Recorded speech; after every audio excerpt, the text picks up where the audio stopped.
There are moments in life that last only seconds, but define everything that comes after. Ethan Walker had survived firefights in 3 countries, watched brothers bleed out in the dirt, and carried home a kind of silence that never fully leaves a man. He had walked away from all of it, the missions, the medals, the identity, to be somebody's father. He had chosen mop handles over rifles, school hallways over combat zones, birthday cake over body armor. He thought he was done with impossible choices. He had exactly 8 seconds to find out he was wrong. If this story already has you holding your breath, hit that like button and drop the name of the city you're watching from in the comments. I want to see how far this story travels. Now, let's get into it. Okay. The thing about Millbrook Elementary was that it smelled the same every single morning. Floor wax, chalk dust, and the faint chemical ghost of whatever the lunch staff had burned the day before. Ethan Walker had worked there for 3 years, and he still noticed it every time he pushed through the side entrance at 6:15 a.m. Before the teachers arrived, before the kids poured in with their noise and their backpacks and their problems. He liked it best then, in that quiet hour when the building belonged to nobody. He moved through the hallways with a pushcart and a methodical efficiency that his coworkers sometimes mistook for indifference. He wasn't indifferent, he just didn't waste motion. Old habit. By 7:30, he had mopped the east wing, replaced 2 flickering fluorescent bulbs in the second-grade corridor, unclogged a bathroom drain that no one else had bothered reporting, and eaten half a granola bar standing over a utility sink. His thermos of coffee sat on the cart, long gone cold. He drank it anyway. Walker. The building manager, a heavy-set man named Gerald Pruitt, appeared at the end of the hall with a clipboard and his permanent expression of low-grade irritation. Gymnasium floors got that scuff problem again. Somebody dragged a chair. I'll get to it before noon. Before 10 would be better. Before 10 then. Pruitt looked like he wanted to say something else, the way he sometimes did. Some comment that hovered just at the edge of professional, something about Ethan being overqualified for the work or underperforming on attitude. He never quite landed it. Ethan had a way of looking at people that made them reconsider. Fine, Pruitt said, and walked away. Ethan went back to his cart. He had been a Navy SEAL for 9 years. He didn't talk about it at work. He didn't hang anything on his apartment walls. He had one photograph, tucked inside the back cover of a novel he kept on his nightstand, of himself and 3 teammates standing outside a forward operating base, somewhere he wasn't allowed to name even now. They were all squinting into a flat desert sun. None of them were smiling. That was just how it was over there. You didn't smile for the camera because smiling felt dishonest. He'd done 2 tours in Afghanistan, 1 in Iraq, and a handful of operations that existed only in classified files, and the permanent memory of the men who'd run them. He had been good at it. That was the honest version, not just competent, actually good. The kind of operator who could read a room the moment he entered it, who processed threat geometry the way other people processed weather, who stayed coldest when the situation got hottest. He had also watched a man he loved like a brother take a round that was meant for him, somewhere outside Kandahar, on a Wednesday afternoon in October. The brother had lived. Barely.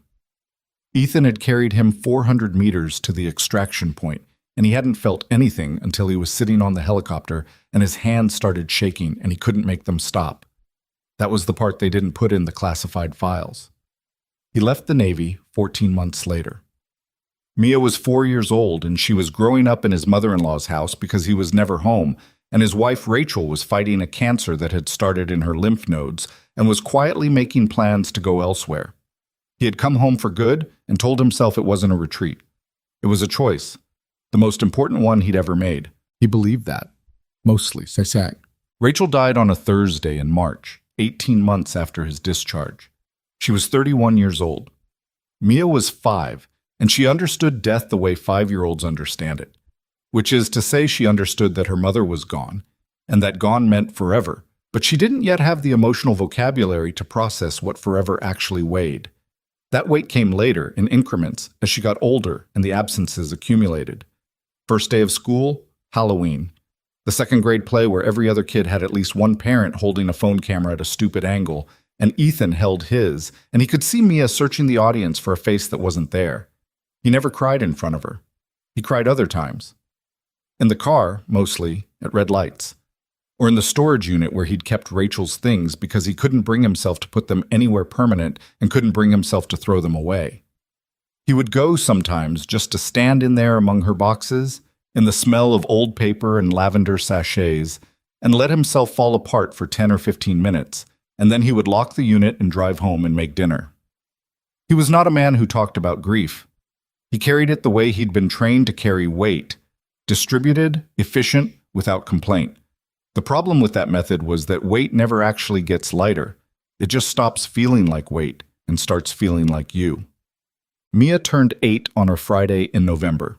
She had requested 2 things for her birthday: a specific kind of chocolate cake with vanilla frosting, and dinner at a restaurant she'd seen advertised on a school friend's social media. A place downtown called Rosario's, which had apparently incredible pasta and a dessert menu that Mia had researched with the seriousness of a graduate student. Ethan had made the reservation 3 weeks in advance. He'd taken the afternoon off, which required a conversation with Pruitt that he preferred not to remember, and he'd bought Mia a small pair of earrings, tiny silver stars, that she'd mentioned once and then pretended not to be thinking about. She was wearing them when they left the apartment. "You look nice," he told her. "I know," she said, which was something she'd started saying recently that he found equal parts irritating and funny. She was looking at herself in the hallway mirror, tilting her head to catch the earring light. "These are really good, Dad." "I'm glad." "Did you pick them yourself or did you Google gifts for 8-year-old girls?" He looked at her. "I picked them myself." "That's what you'd say either way." "That's true," he agreed. They took the bus downtown. Ethan didn't own a car. Parking in the city was expensive and the bus routes were direct. And Mia had never minded it. She liked watching people. She had Rachel's habit of constructing small, confident narratives about strangers.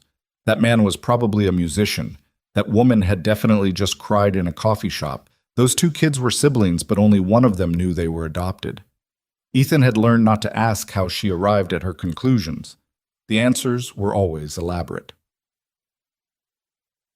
Rosario's was on Clement Street, 3 blocks from the downtown parking structure at 6th and Market. They had been walking past the parking garage entrance when Mia stopped. "I have to tie my shoe," she said. "You're wearing slip-ons." "I know, I was testing you." She looked up at him with an expression of serene 8-year-old triumph, and Ethan shook his head, and that was the exact moment he heard the scream. It came from the 2nd level of the parking garage, sharp, cut off at the middle, the kind of sound that a person makes when something more frightening than pain surprises them into silence. Ethan's body processed it before his mind did. He was already turning, already reading the structure. Single vehicle ramp, open stairwell on the left, overhead fluorescence with 1 blown, foot traffic minimal. He looked at the garage entrance. He looked at his daughter. "Mia," his voice was completely level. "I need you to stand right here, at this pillar. Do not move. Do you understand me?" Something in his tone reached her. The teasing dropped off her face. "Dad, right here, at this pillar. You can see me from here and I can see you. If anyone approaches you, you scream as loud as you can, and you run for that restaurant we just passed." He crouched to her eye level. "Tell me back what I just said." She told him back what he said. "Good." He touched her face once, quickly, and stood. "Birthday dinner in 10 minutes. He walked into the garage. So they were on the 2nd level, near the far wall where the lighting was worst. 3 men, 1 woman. The woman was against the concrete pillar with her back pressed flat and her hands up at chest level, not above her head, which told Ethan she hadn't complied with an order so much as retreated into a defensive posture. She was wearing a charcoal suit, structured and expensive, with 1 heel broken off her left shoe. Her face was controlled, frightened but not panicking, the expression of someone who was thinking very hard about her options. 2 of the men flanked her. The 3rd stood in front of her, closest, and he was the one doing the talking. He was in his late 30s, maybe 40, with the hollow-cheeked look of someone who hadn't been sleeping and the rigid posture of someone running entirely on adrenaline and anger. He was holding a handgun at his side, not raised, not aimed, but present. The flanking men had weapons visible too. One had his hand near a jacket pocket, The other had already drawn. Ethan walked in from the stairwell entrance at a measured pace. Not running, not threatening. His hands were loose at his sides, and he positioned himself diagonally so that none of the three men had a clear angle on all his limbs at once. "Hey," he said, conversational. "I think I got turned around. Is the elevator on this level?" All three men looked at him. The leader's jaw tightened. "Turn around and walk out." "Yeah." Ethan didn't move. He looked at the woman. "You okay?" She looked back at him with eyes that were doing rapid calculations. "I'm fine." "She's fine," the leader said. "Walk away. This doesn't involve you." Ethan stayed where he was. He was reading the room the way he'd read every room for 9 years. Architecture of threat, hierarchy of motion, the way weight was distributed in each man's stance. The flanker on the left was nervous. Nervous people pulled triggers early. The flanker on the right was detached, watching the scene like it was happening to someone else. That was more dangerous, actually. The leader was the variable. "What's your name?" Ethan asked the leader. "What?" "Your name.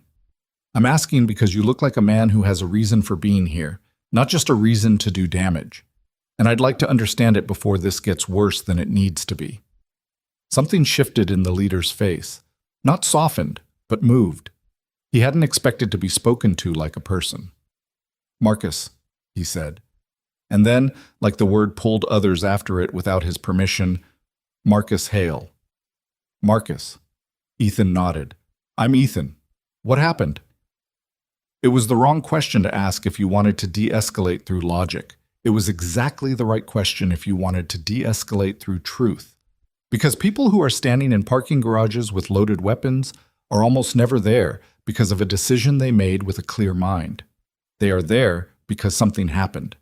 And something had definitely happened to Marcus Hale.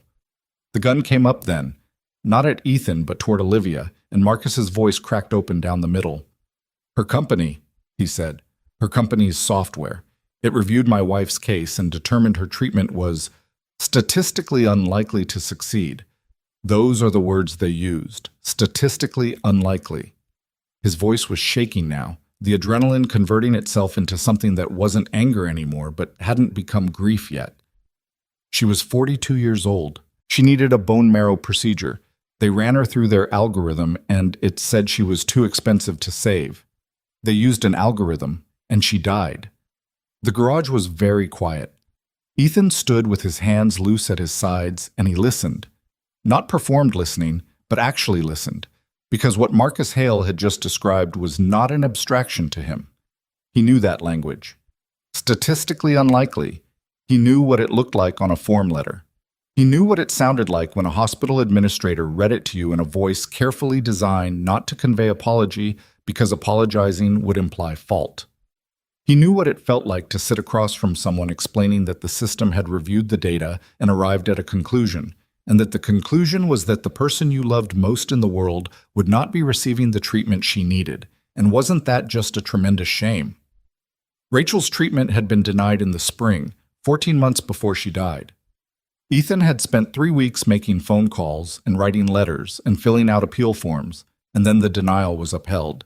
And then Rachel had spent the last year of her life on a secondary treatment protocol that wasn't designed for her specific case, and she had died in a hospice bed with the pale March light coming through the window and Mia's hand-drawn birthday card taped above her pillow because they hadn't wanted to take it down. He stood in the parking garage and breathed. 2 fathers, 2 dead wives, the same company's decision running like a fault line under both their lives, years apart, invisible to everyone except the people standing in the rubble. "I know," Ethan said. Marcus looked at him. "I know what that form letter looks like," Ethan said. "I've read one. Different treatment, different year, same company." He paused. "Same result." The word fell into the space between them with a weight that neither of them had been prepared for.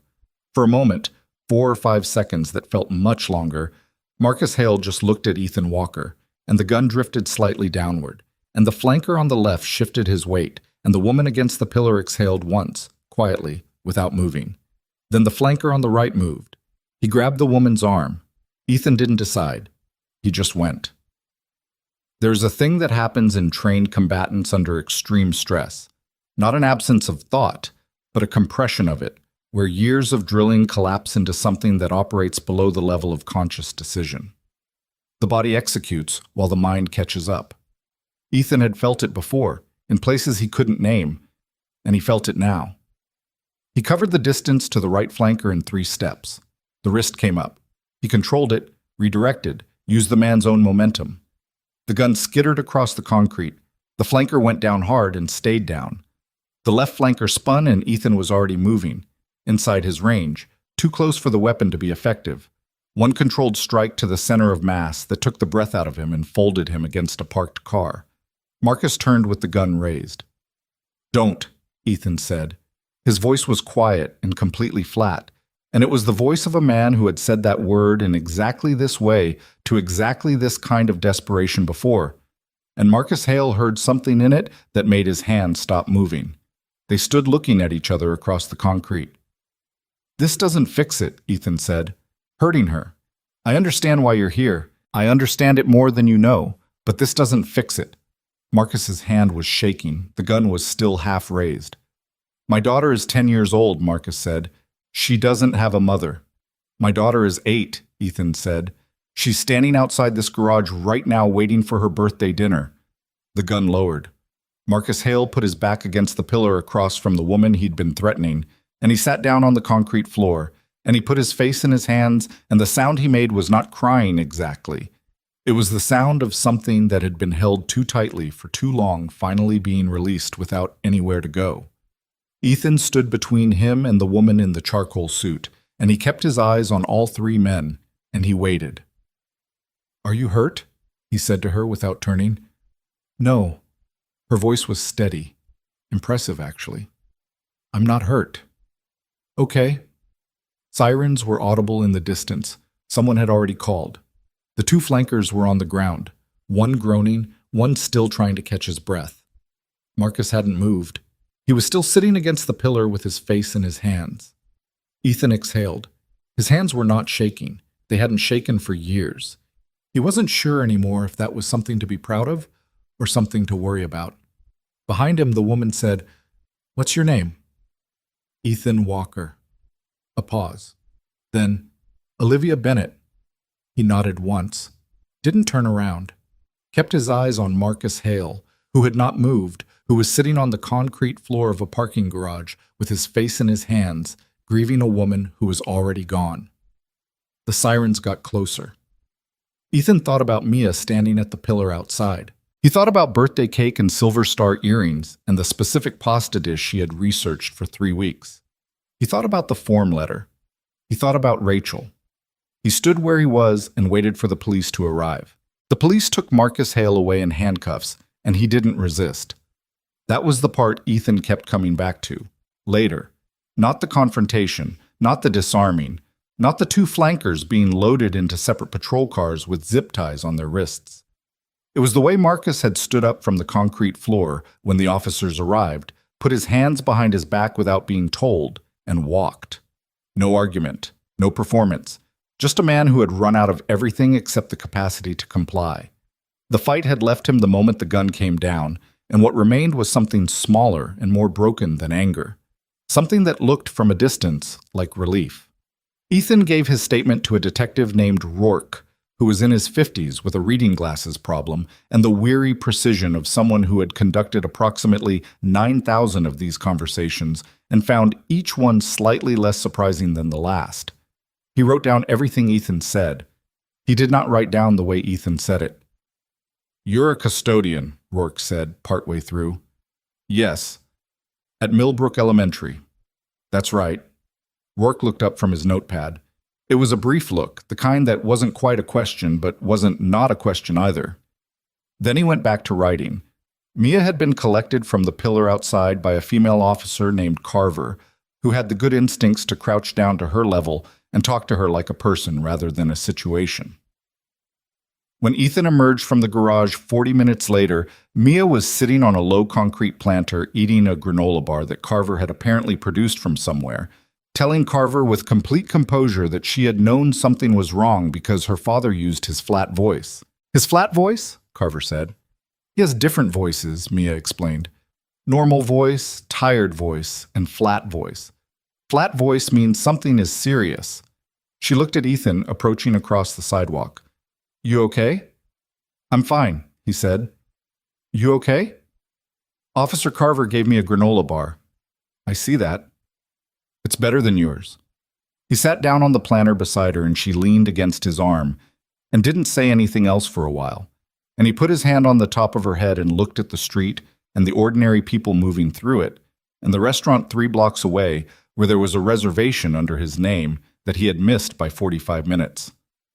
Rosario's is probably closed for reservations, Mia said. Probably. There's a diner on 5th. You research the neighborhood. I research everything. She finished the granola bar and folded the wrapper into a precise rectangle, the way she always did. Was the man going to hurt that woman? Ethan considered the question. He didn't believe in lying to her about things that were real. He was in a lot of pain, he said. He made some bad decisions because of it. Is he going to be okay? I don't know. She nodded, accepting this.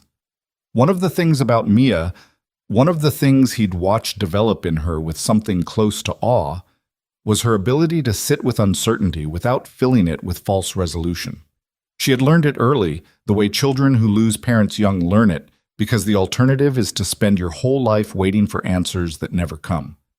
She just absorbed the not knowing and kept moving. Diner then, she said, and stood up. Olivia Bennett did not go to the diner.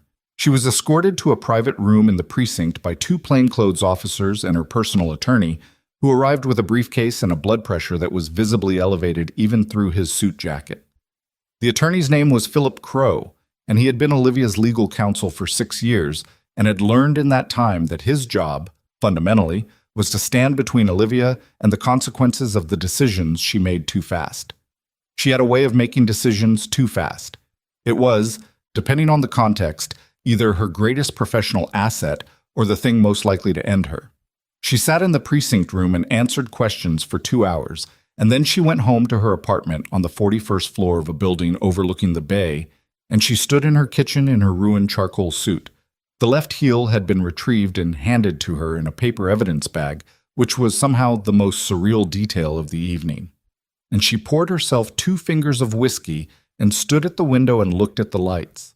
She was 30 years old, and she had built Novacure Health Technologies from a seed-round pitch deck and a statistical model she'd written during a week of insomnia in her final year at MIT. The company was now valued at $4.3 billion. It employed 2,017 people. Its flagship product, the MedLogic platform, had processed over 11 million insurance and treatment eligibility claims across a network of 42 partner health systems nationwide. It had also, apparently, denied treatment to a woman named Rachel Walker in the spring of 4 years ago. And a woman named, she had not caught the name, Hale had said it once, and she hadn't retained it, whose husband had just spent 40 minutes pointing a gun at Olivia's chest. She drank the whiskey.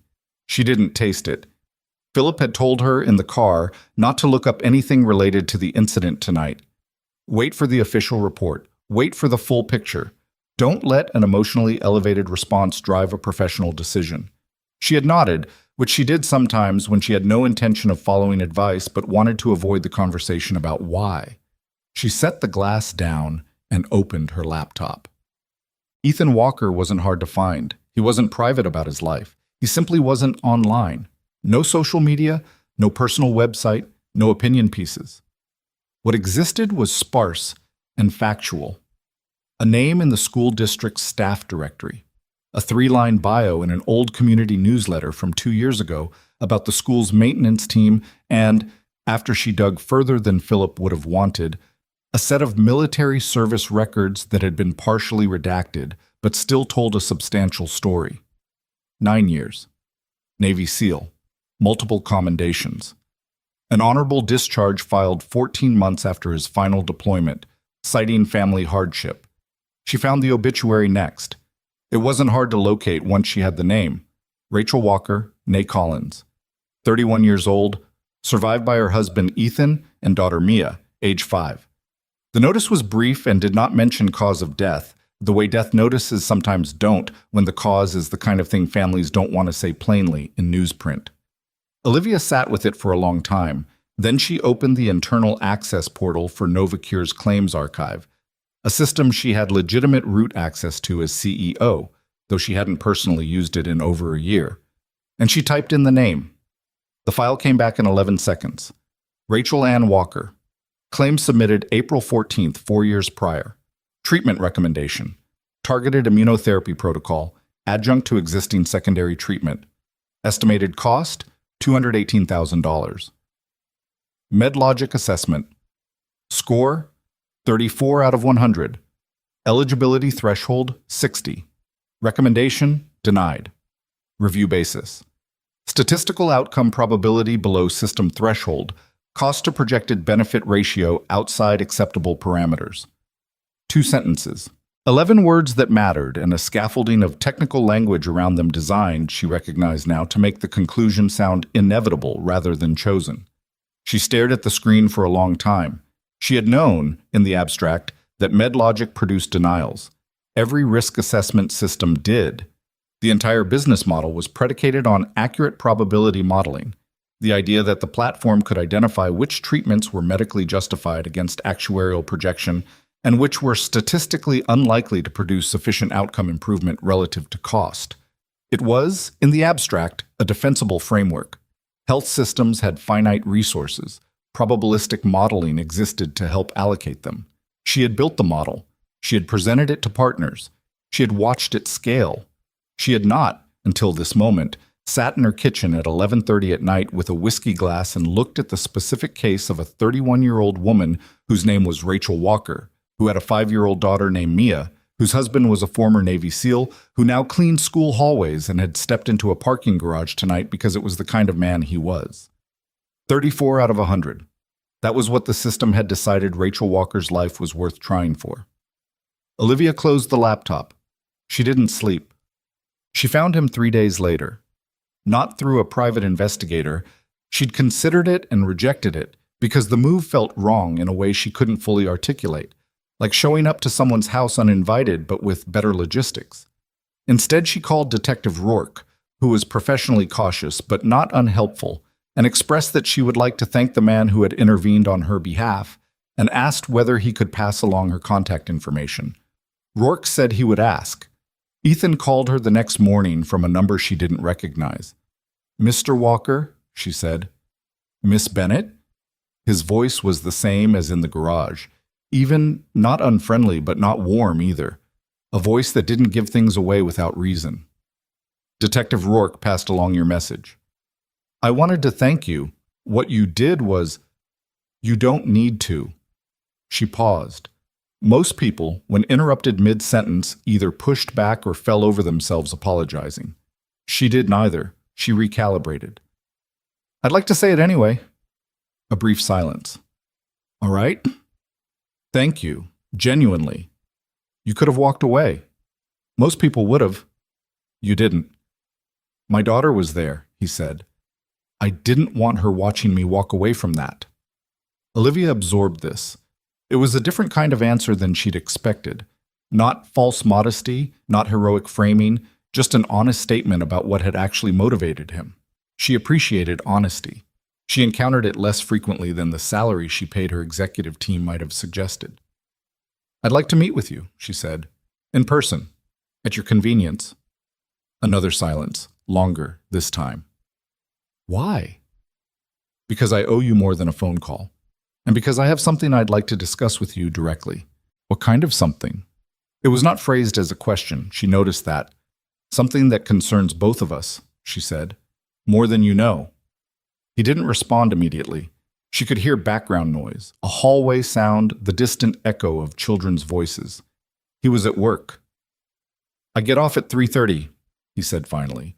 "There's a coffee place on Geary, couple blocks from the school, Brennan's. I'll be there." "Don't bring lawyers." She almost smiled. "I won't." Brennan's was the kind of coffee shop that had existed in its current form for approximately 40 years and had no intention of updating.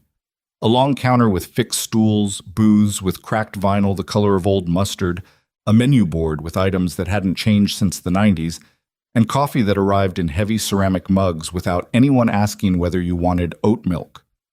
Olivia arrived at 3:20 in a gray wool coat with her hair down and no visible security, which had required a separate exhausting conversation with her head of personal safety. She sat in the last booth and ordered coffee and looked at the menu without reading it. Ethan Walker arrived at 3:34, still in his work clothes, gray maintenance pants, a dark jacket over a plain shirt, work boots with the kind of wear on them that came from actual use. He was taller than she remembered, which surprised her, because she had thought she'd been paying close attention in the garage. He had the look of someone who stayed in shape, not because he cared about staying in shape, but because his body was used to a certain level of demand and complained when it wasn't met. There was a particular stillness to how he moved. He slid into the booth across from her without preamble. "Ms. Bennett," he said. "Olivia, please." He nodded once, accepting this without reciprocating it. She noted that too. The server came. He ordered coffee, black, didn't look at the menu. When the server left, he looked at her directly and waited.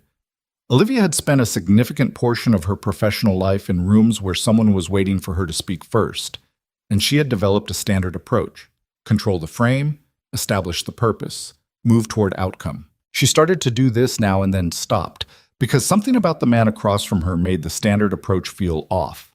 Not wrong exactly, just misapplied. "I looked up your wife's case," she said. His expression didn't change, but something in the quality of his stillness changed, which was different. "MedLogic denied her treatment claim 4 years ago," Olivia continued. "April. Immunotherapy protocol. The system scored her at 34 out of 100.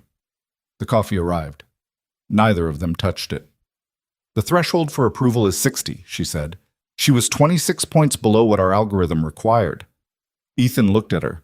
His eyes were a particular shade of gray-green that she hadn't noticed in the garage, and they held the kind of steadiness that wasn't coldness.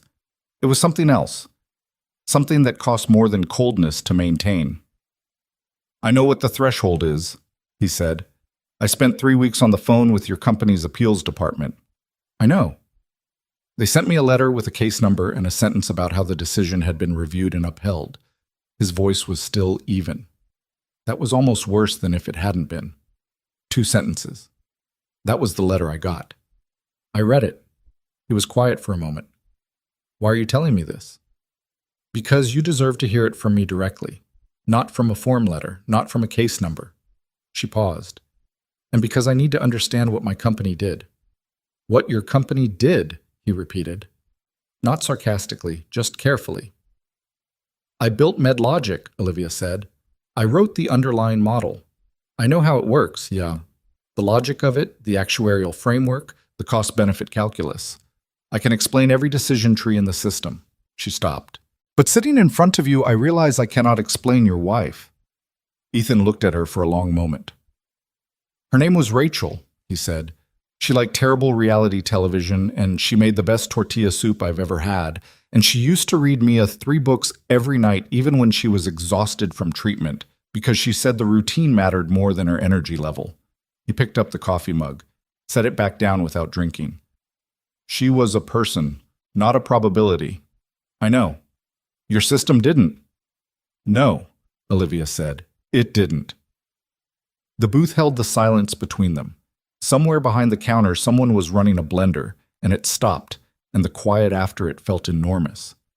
"What do you actually want from this meeting?" Ethan said. "I want to know what happened to your family, specifically, not statistically." She met his eyes. "And then I want to tell you what I'm planning to do about it." Something shifted in his expression.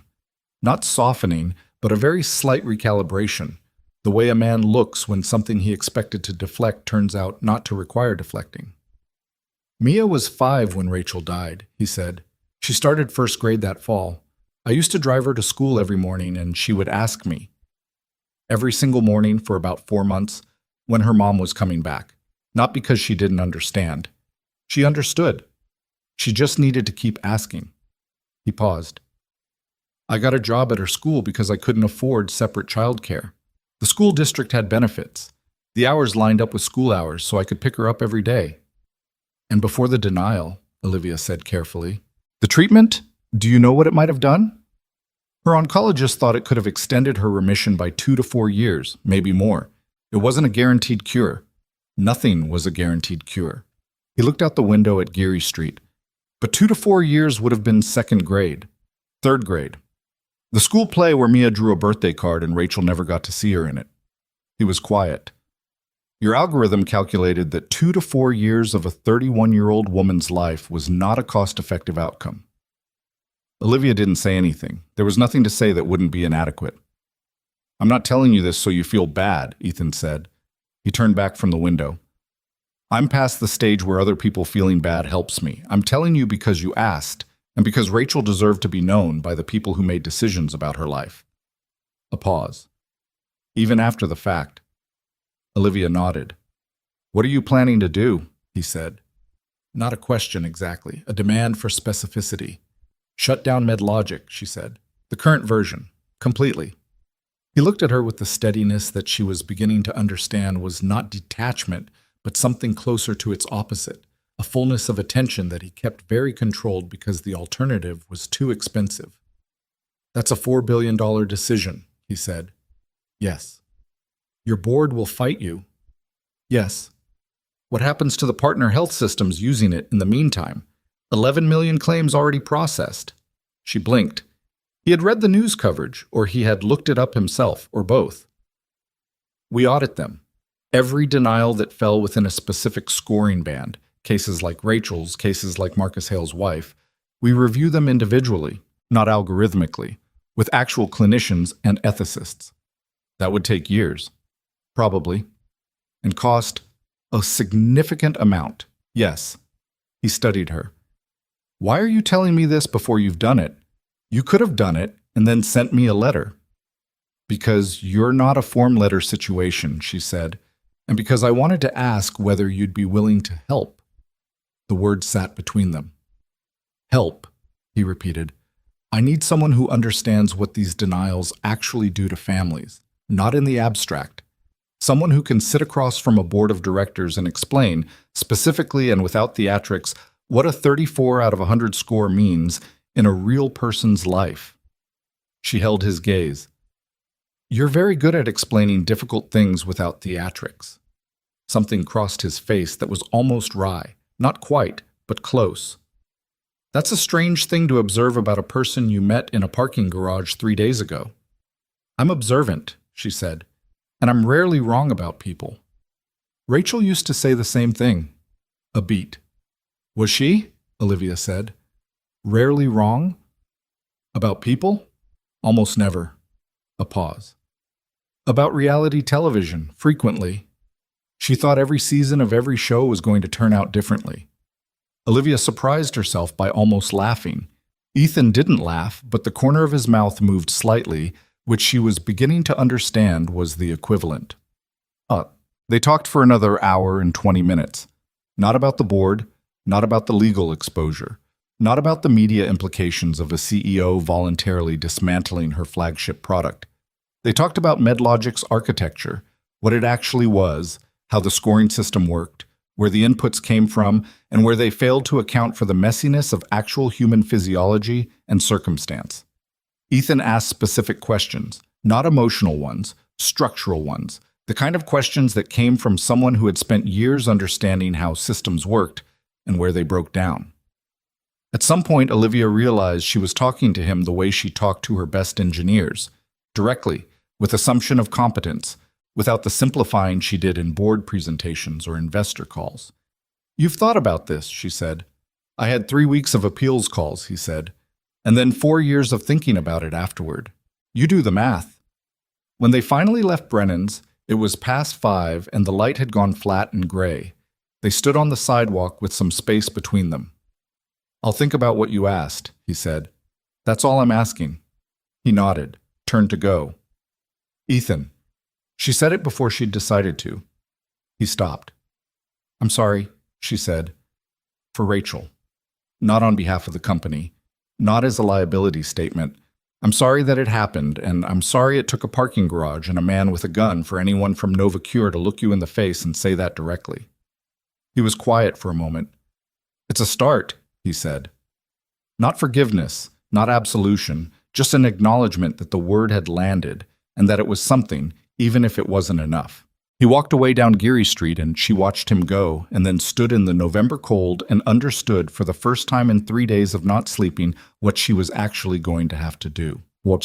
Inside the precinct, meanwhile, Marcus Hale sat across from a public defender named Sandra Okafor, who was competent and overworked and handling 3 other cases simultaneously, and he answered her questions in a voice that was quiet and cooperative and entirely without the rage that had carried him to that parking garage. The rage was gone. He didn't know where it went. He wasn't sure it mattered. His daughter was staying with his sister in Bridgeport.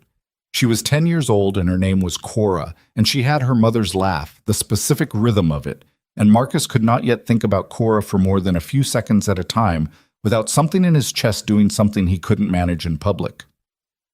"Mr. Hale," Sandra Okafor said, looking at him over the rim of her glasses. "Is there anything else you want me to know?" He thought about the man in the parking garage, the flatness of his voice, the way he had stood between Marcus and the woman and asked his name like it mattered. "There was a man," Marcus said, "Ethan Walker. He told me his wife—" He stopped. Started again. He understood. Okafor wrote it down without comment. "That doesn't fix anything," Marcus added. "I know that. What I did was wrong.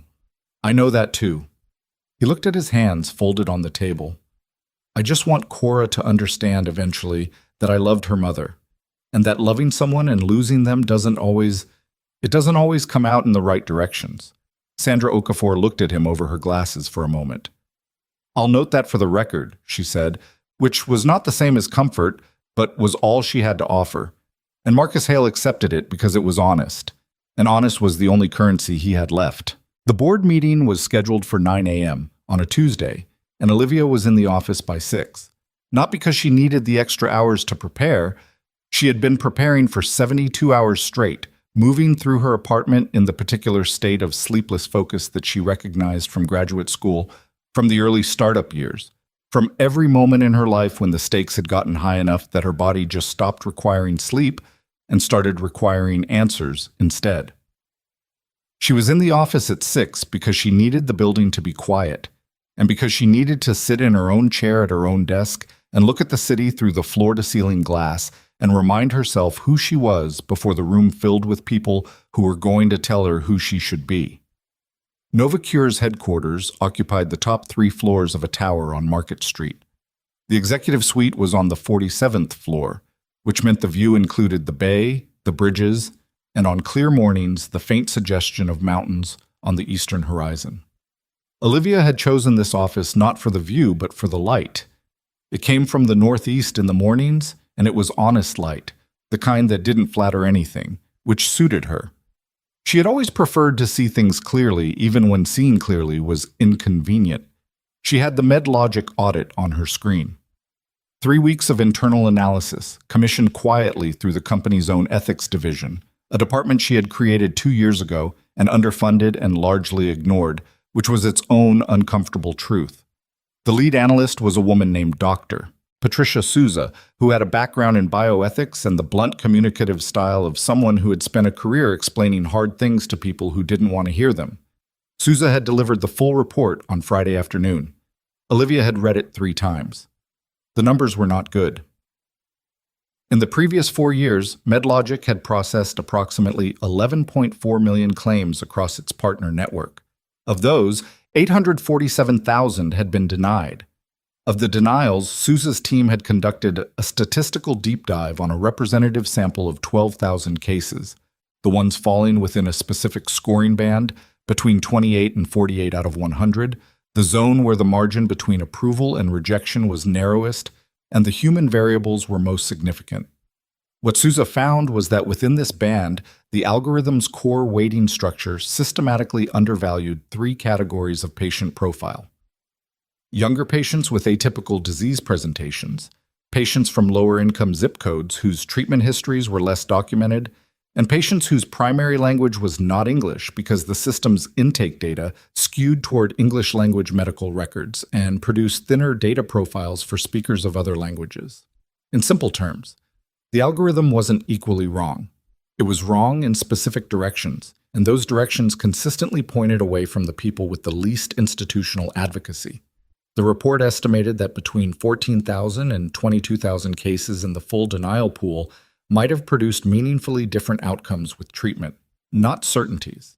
Estimates, with appropriate statistical uncertainty baked in, but the center of the range was 18,000 people. 18,000 families with a form letter and a case number, and 2 sentences about actuarial thresholds. Olivia had printed the report, and she had sat at her kitchen table and looked at the number 18,000 and tried to hold it in her mind as 18,000 individual people, not a data point, not a liability estimate, not a line item in a remediation budget. She could not fully do it. Nobody could. That was part of the problem. The human mind wasn't built to feel the weight of 18,000 in the way it could feel the weight of one. One person sitting across a booth from you at Brennan's, talking about a birthday card taped above a hospice bed. One person's face. She had built a system on the logic that 18,000 was more efficient to manage than 18,000 ones. She was about to stand in front of her board and explain why that logic was wrong. 1. They arrived between 8:50 and 9:04. 6 board members and the company's CFO and general counsel, plus Philip Crow, who had technically not been invited in his attorney capacity but had appeared anyway, which was his method of expressing professional anxiety. The board members were not a monolithic group. There was Diane Marsh, 61, who had co-founded 2 health tech companies and had a talent for cutting through sentiment to underlying structure that Olivia normally valued. There was Robert Kwan, 54, a venture partner who had led Novocure's Series B and whose primary concern was always, in every meeting and under every circumstance, return on investment. There was Ellen Forsyth, who had a background in hospital administration and was the board member most likely to engage seriously with clinical arguments. The remaining 3, Harmon Price, Charles Ito, and Vivian Drake, were aligned primarily with the institutional investors and could be expected to move as a block in whatever direction they calculated as least financially catastrophic. Olivia stood at the head of the table and waited for them to settle. "I'm going to ask you to hold questions until I've finished," she said. "This is not a format I normally use. I'm using it today because the situation requires it." Robert Kwan already looked like a man who had been asked to hold something heavier than he wanted to carry. She presented the Sousa report without softening it. She put the numbers on the screen: 847,000 denials, the band analysis, the 14,000 to 22,000 estimate. She explained the specific algorithmic failures Sousa's team had identified. She did not use the word scandal. She did not use the word crisis. She used the word failure, repeatedly and deliberately, because it was the accurate word and because she had decided that the framing of this meeting would be determined by accuracy or it would be determined by fear, and fear was what she was here to override. When she finished, the room was very quiet for about 4 seconds. Then Robert Kwan said, "You're proposing to voluntarily shut down the product that generates 62% of our revenue and publicly attribute it to a systematic failure that every plaintiff's attorney in the country is going to read as an admission of liability. I'm proposing to shut down the current version of MedLogic, yes. Based on an internal ethics review that you commissioned without board notification. I notified the ethics committee. The committee reports to the board through standard governance channels. That report was filed on Friday. 2 business days ago. Yes." Kwan put his palms on the table.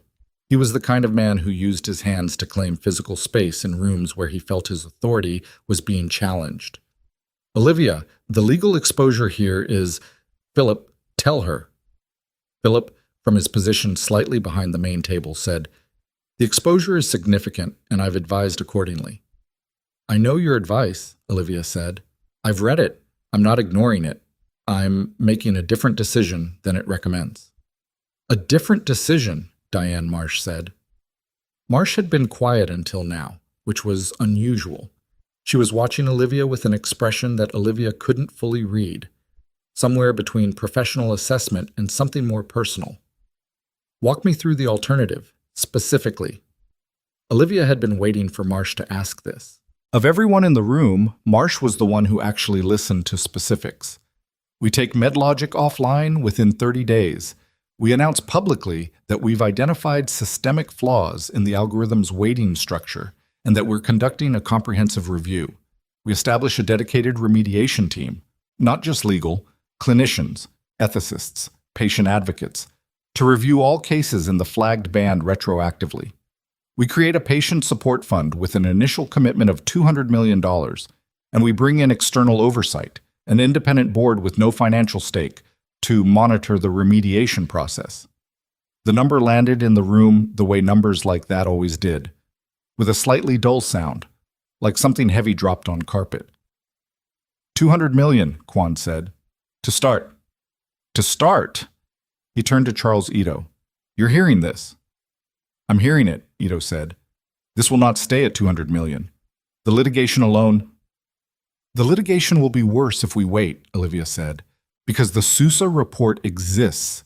We commissioned it internally, which means we knew there was a problem to investigate, which means the question a jury will eventually be asked is not whether the algorithm failed, but whether we chose to look the other way after we found out.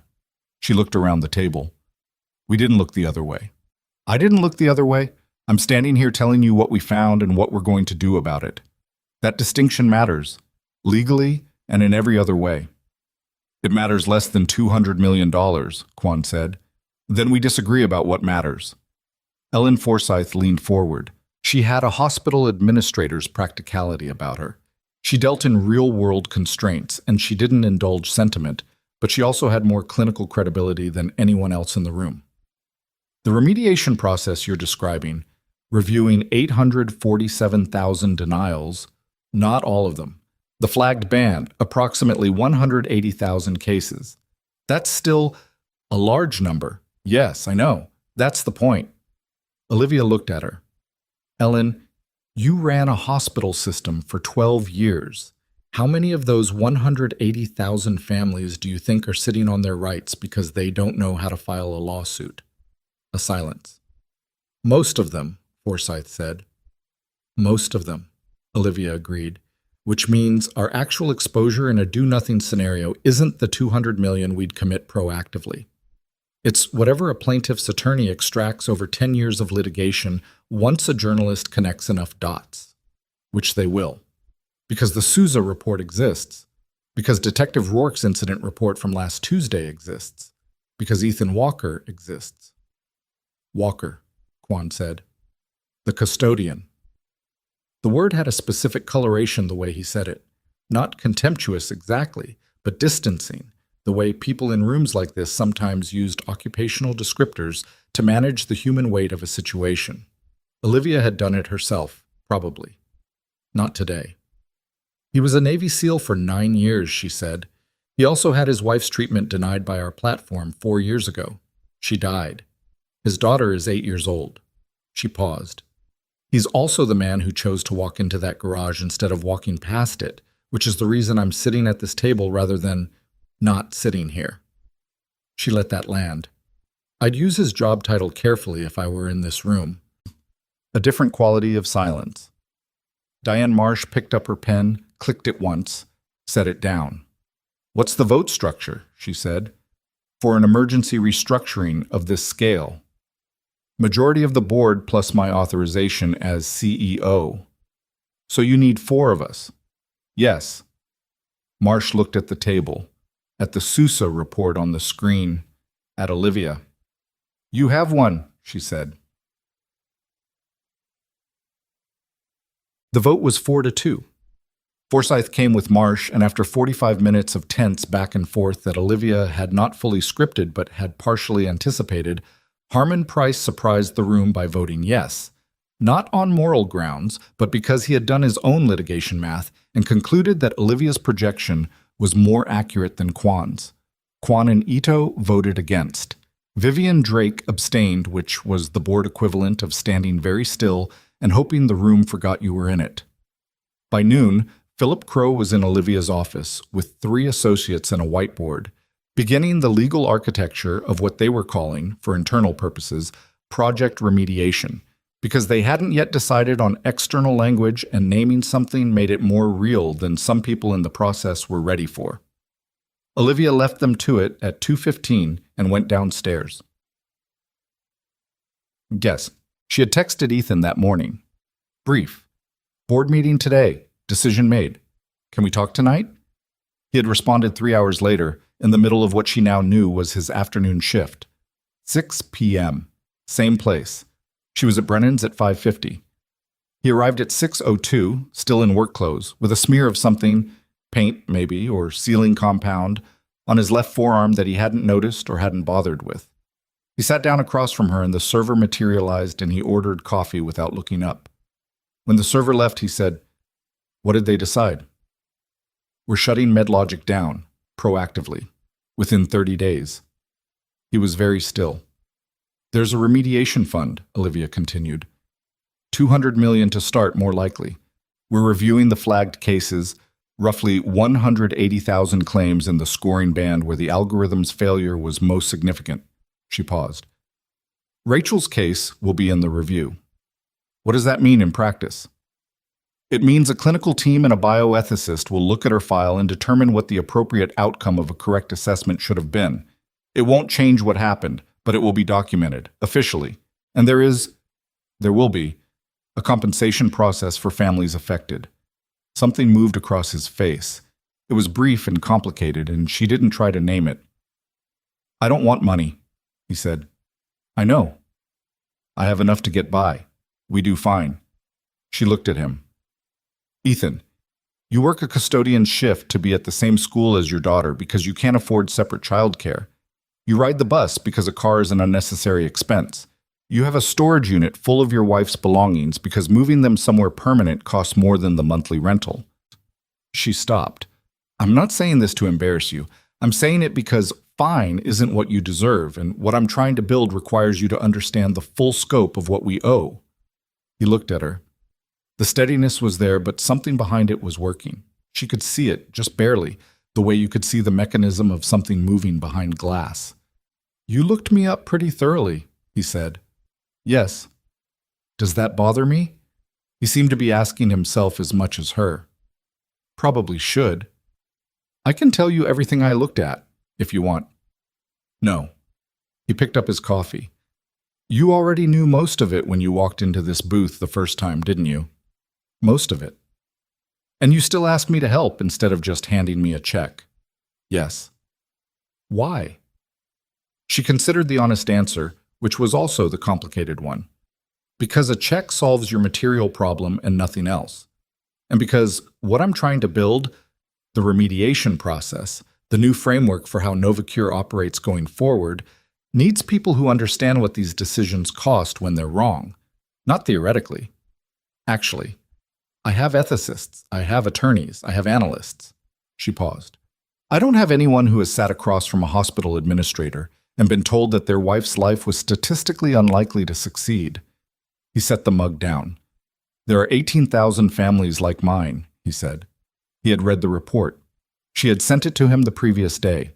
She hadn't been certain he would read it, but she had suspected he would. The midpoint estimate.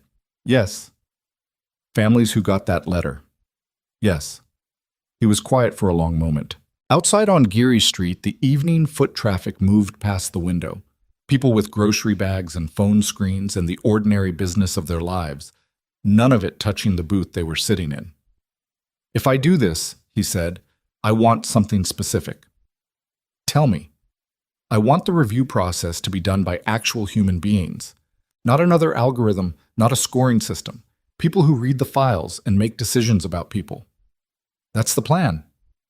I want the communication with affected families to be personal, not form letters, not case numbers. Someone calls them. Someone sits down with them if they want. I'll make that happen. And I want Marcus Hale's wife's case in the review. She hadn't expected that. She showed it, probably. He did something terrible, Ethan said, before she could respond. I know that. His wife is dead and his daughter doesn't have a mother, and he went somewhere he shouldn't have gone with it. He looked at her steadily. But if her case falls in that band, it belongs in the review the same as Rachel's. Cora Hale deserves that. Olivia was quiet for a moment. Agreed, she said. He nodded. One short, definitive movement. Then yes, he said. I'll help. The public announcement came 9 days later. Olivia made it herself, standing in front of a prepared statement at a press conference that Philip Crowe had structured with the careful attention to legal language that was his particular skill. She read the statement, and then she put the statement down, and she spoke without notes for 4 minutes about what the Sousa report had found and what it meant, and what Novacure was going to do about it. And she did not use the word unfortunate or the phrase we regret to acknowledge or any of the other linguistic packaging that corporate communications used to admit fault without actually admitting it. She said, "We were wrong. We built something that made decisions about people's lives without being built to understand people's lives. We have known about this failure for 9 days, and we are telling you now because you deserve to know, and because the families this affected deserve better than to find out from a journalist or a lawsuit." She said, "I built this system. The failure is mine to own." The questions from the press gallery were aggressive, and she answered them. Not all of them well. Some of the legal questions she deferred appropriately. And one reporter from a financial outlet asked her repeatedly about the share price impact in a way that suggested he was not particularly interested in the 18,000 families, but was very interested in the share price impact. And she told him the share price impact was not the primary concern of the press conference and moved on. Robert Kwan did not attend. Diane Marsh did. 3 days after the announcement, Ethan walked into Gerald Pruitt's office and handed in his notice. Pruitt looked at him across the desk with the expression of a man whose mental model of the situation was encountering information it wasn't designed to process. "You're leaving. 2 weeks' notice. Standard. You're going to work for—" Pruitt glanced at something on his screen, presumably whatever news coverage he'd just found. "Novacure Health Technologies. Patient advocacy, yes. The company that— yes." Pruitt looked at him for a long moment. He seemed to want to say something meaningful, or at the minimum something that would dignify the moment. Something that would position him as having recognized whatever quality in Ethan Walker had apparently made him valuable enough for a $4 billion company to want him. He didn't find it. "Well," Pruitt said. "Okay then." "Thank you for the job," Ethan said, meaning it.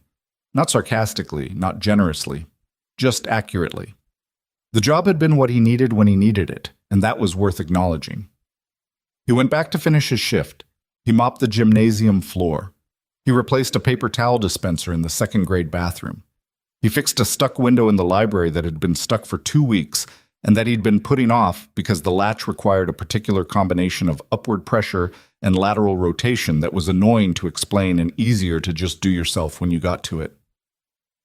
At 3:15, Mia appeared in the hallway outside the gym with her backpack and her expression of permanent assessment. "You look weird," she said. "I gave my notice today." She processed this. Because of the lady from the parking garage.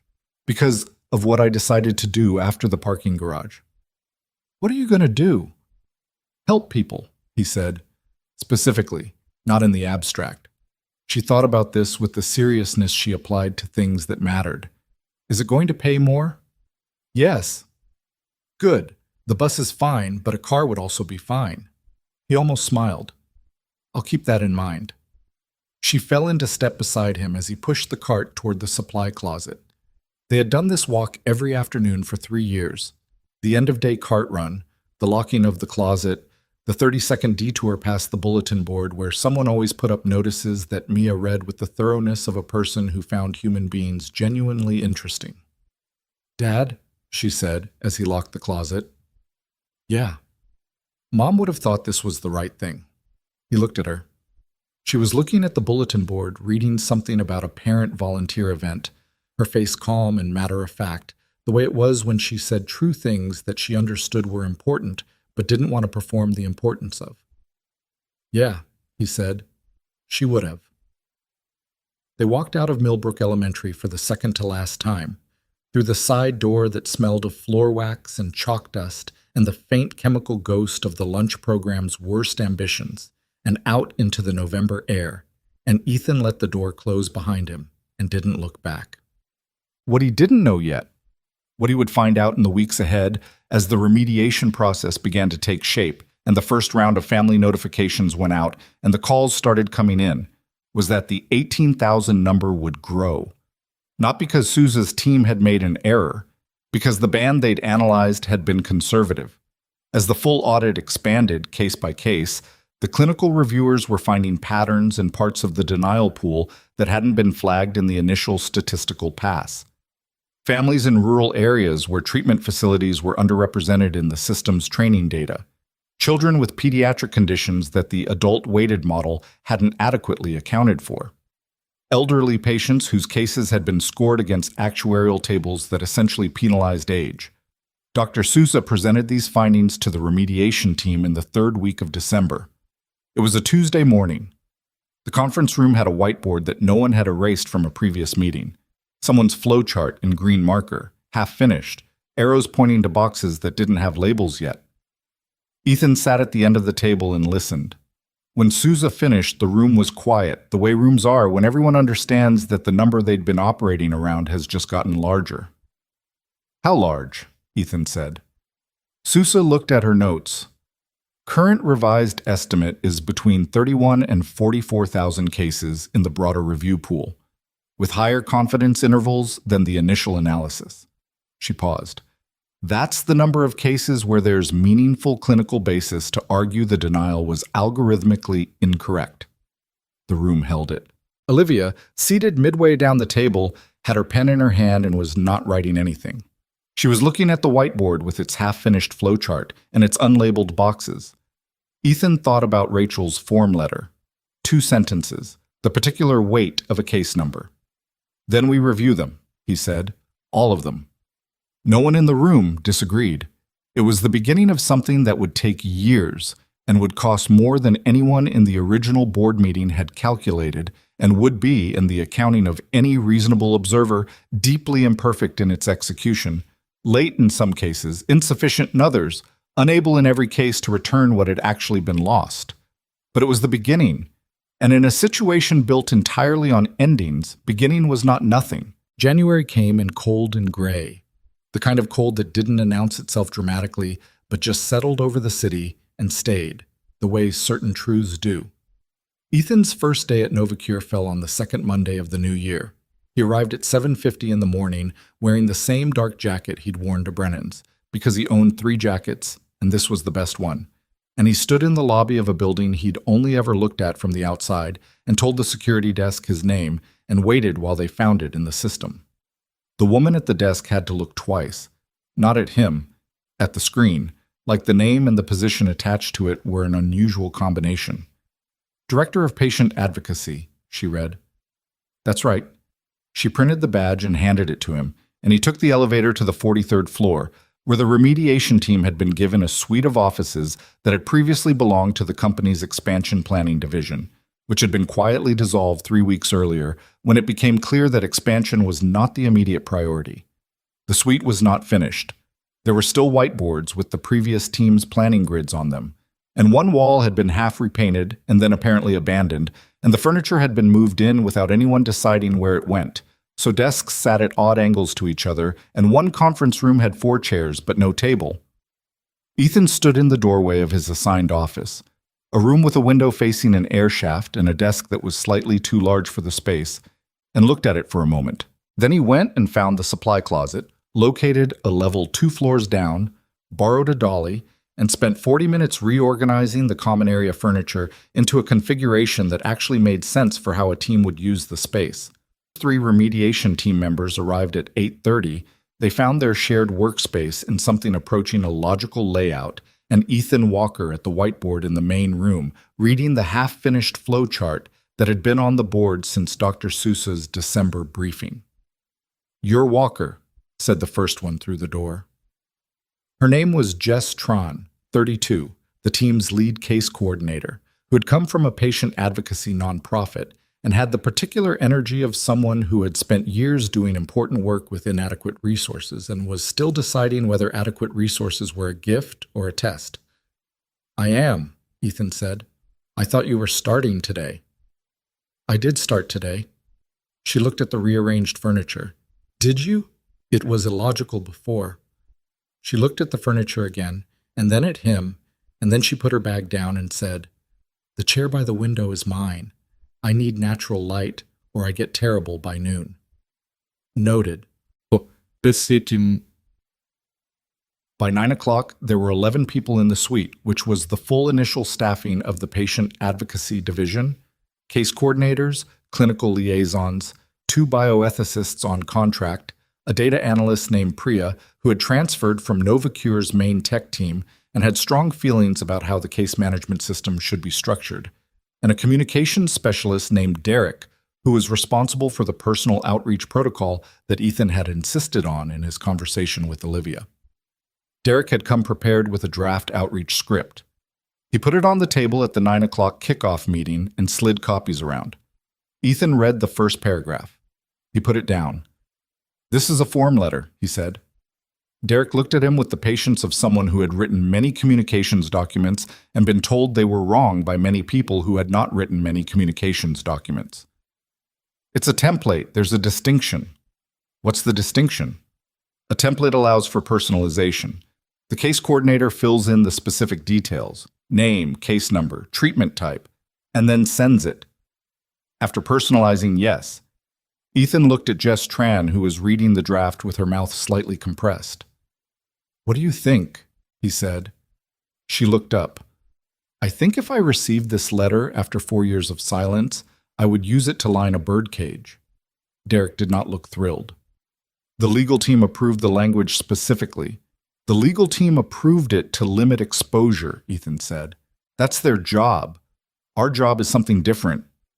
He turned the draft over and picked up a pen. "These families have already received one form letter from this company. That letter told them their loved ones weren't worth saving. We don't send them another form letter. We call them." He wrote on the back of the draft, "Phone first. Always." Someone calls each family, a person, not a system. They introduce themselves by name. They say the name of the family member whose case is under review. They ask if it's a good time to talk. "We have 44,000 cases in the expanded pool," Derek said. "Do you understand what the staffing implications? We phase it. Start with the original 12,000 flagged sample. Build the protocol. Hire more coordinators as the funding comes through." Ethan put the pen down. "But we do not send letters. I want that clear from day one." The room was quiet for a moment. Priya raised her hand halfway, which was a gesture that suggested she'd been in enough meetings to know that full hand-raising created more conflict than it resolved. "The case management system isn't built for phone first. It's built for document first. I'd need 2 weeks to restructure the intake workflow." "Take 3 if you need them. Do it right."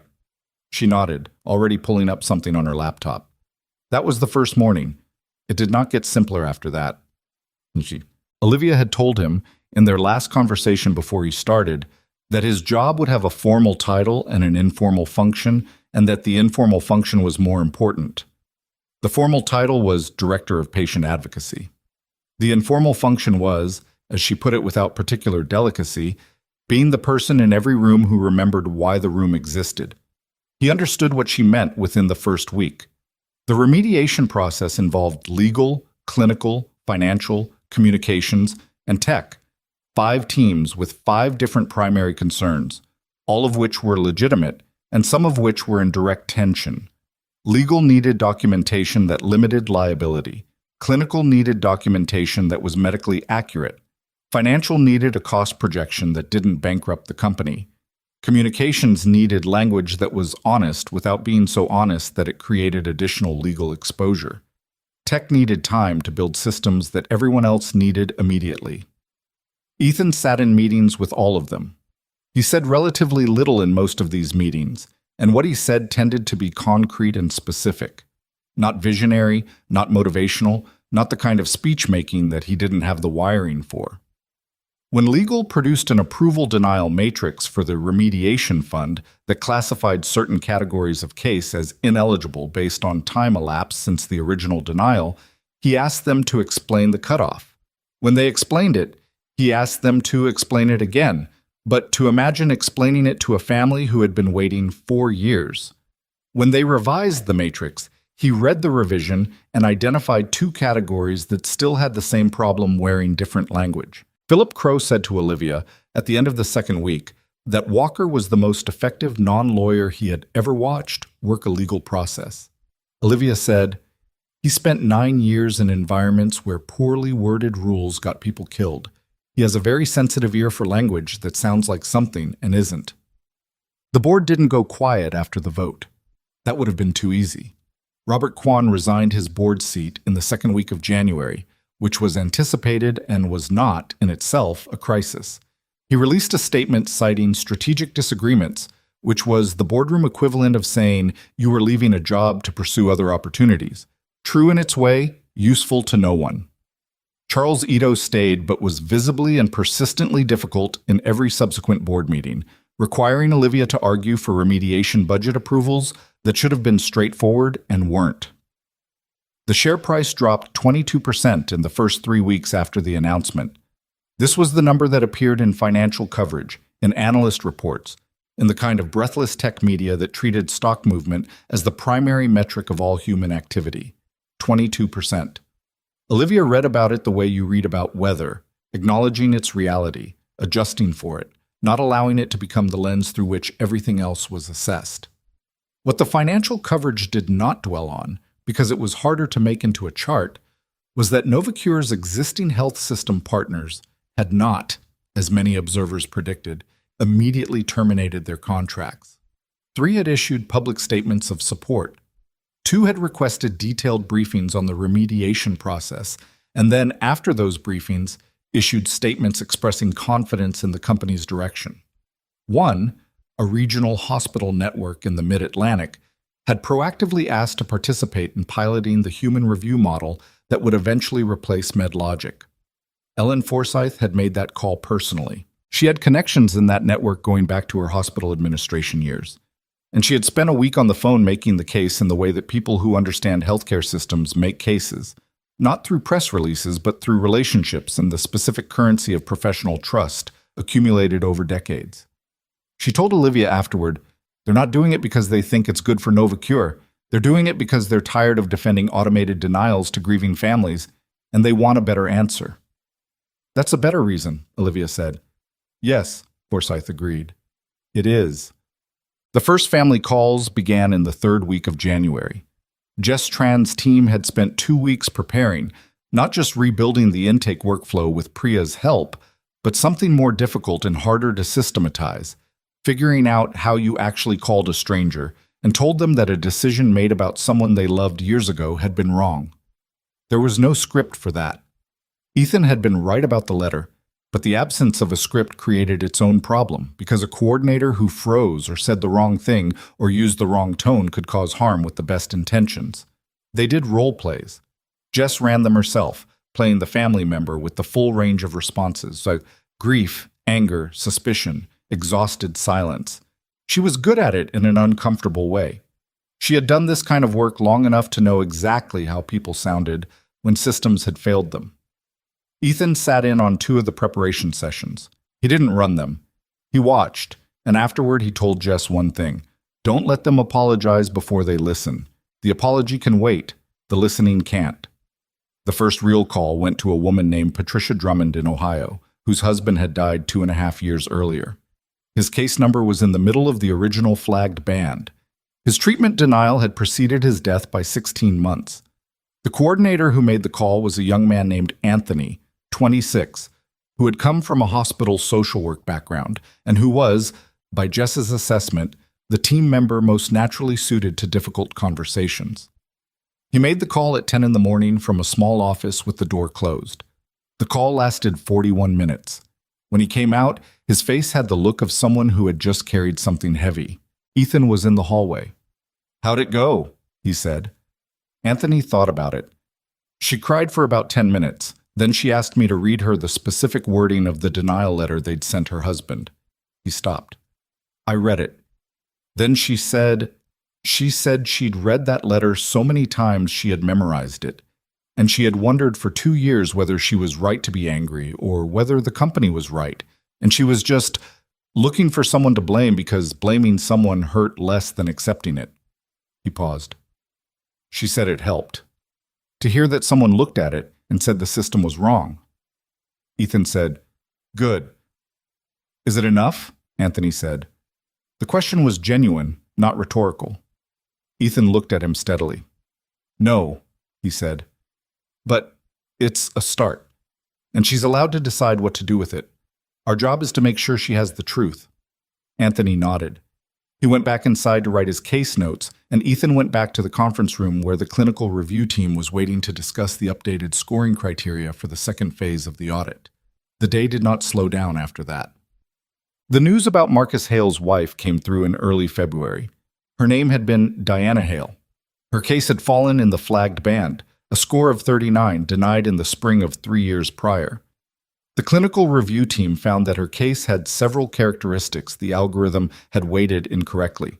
Her age, 39, had been factored through a model calibrated primarily on patients over 55.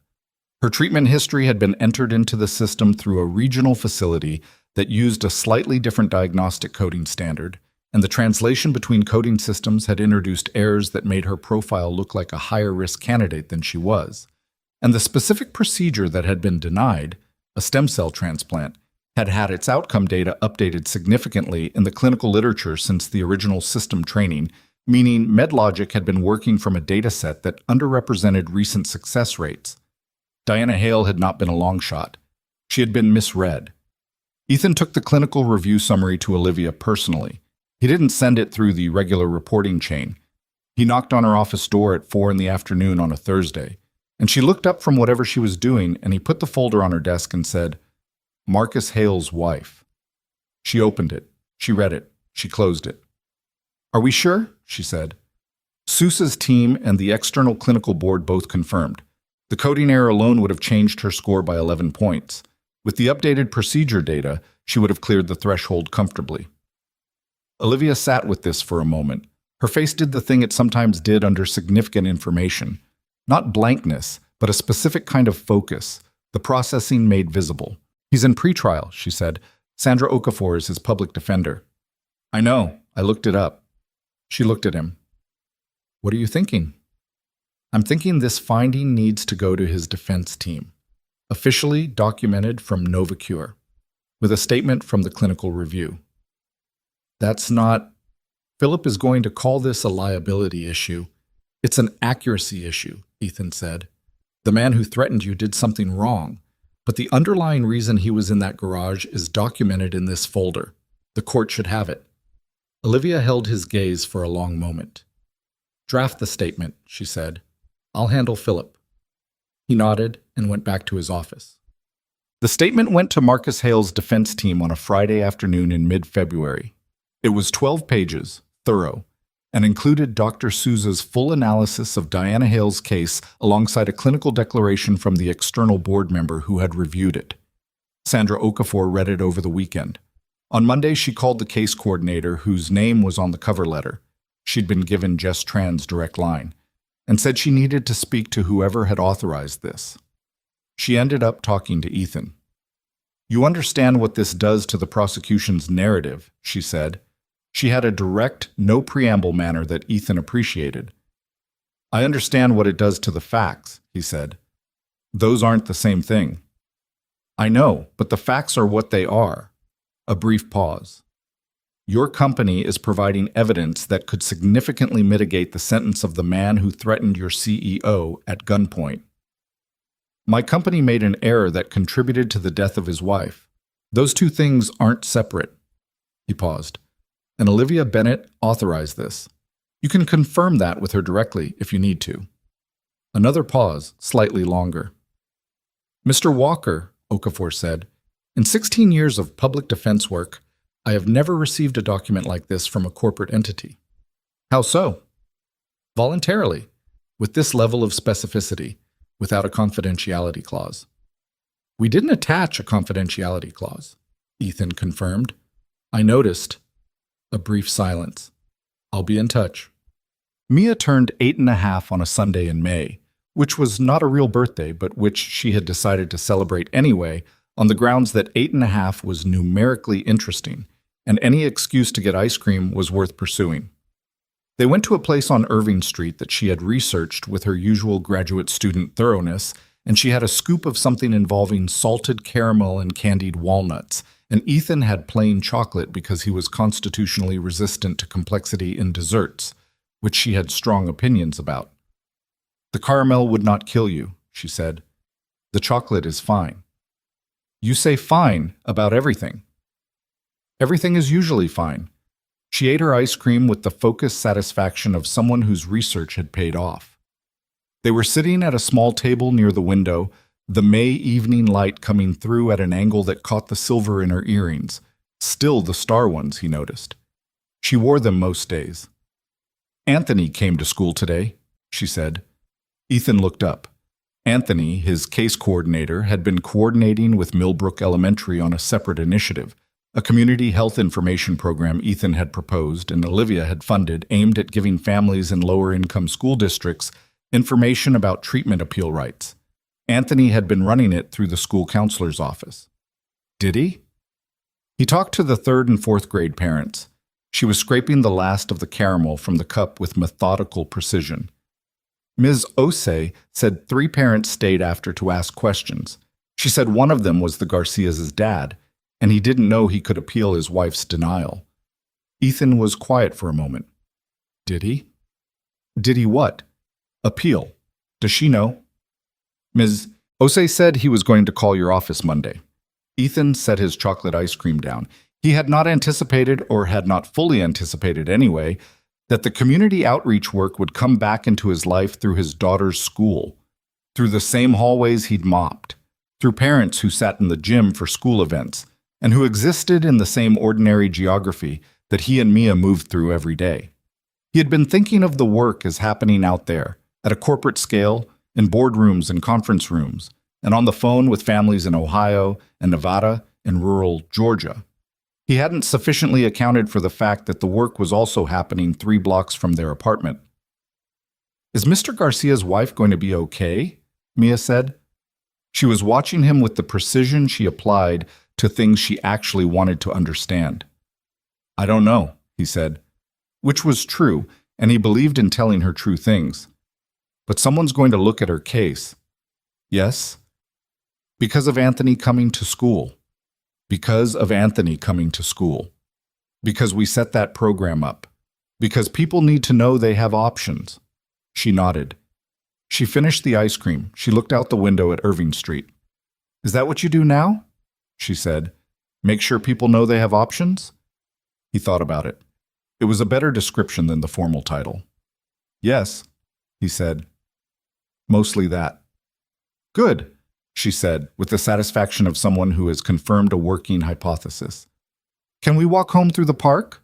But April had brought a different kind of difficulty.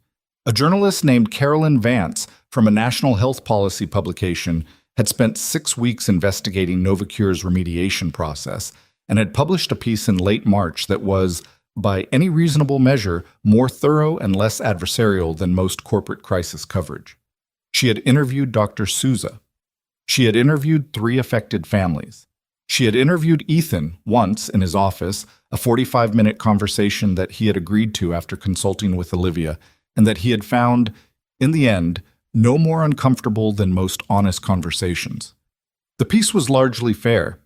It acknowledged the scale of what Novocure was attempting to do and was appropriately skeptical about whether the remediation fund was sufficient and whether the human review model could actually scale to the full case pool without slipping back into automation. That skepticism was legitimate. Ethan shared most of it.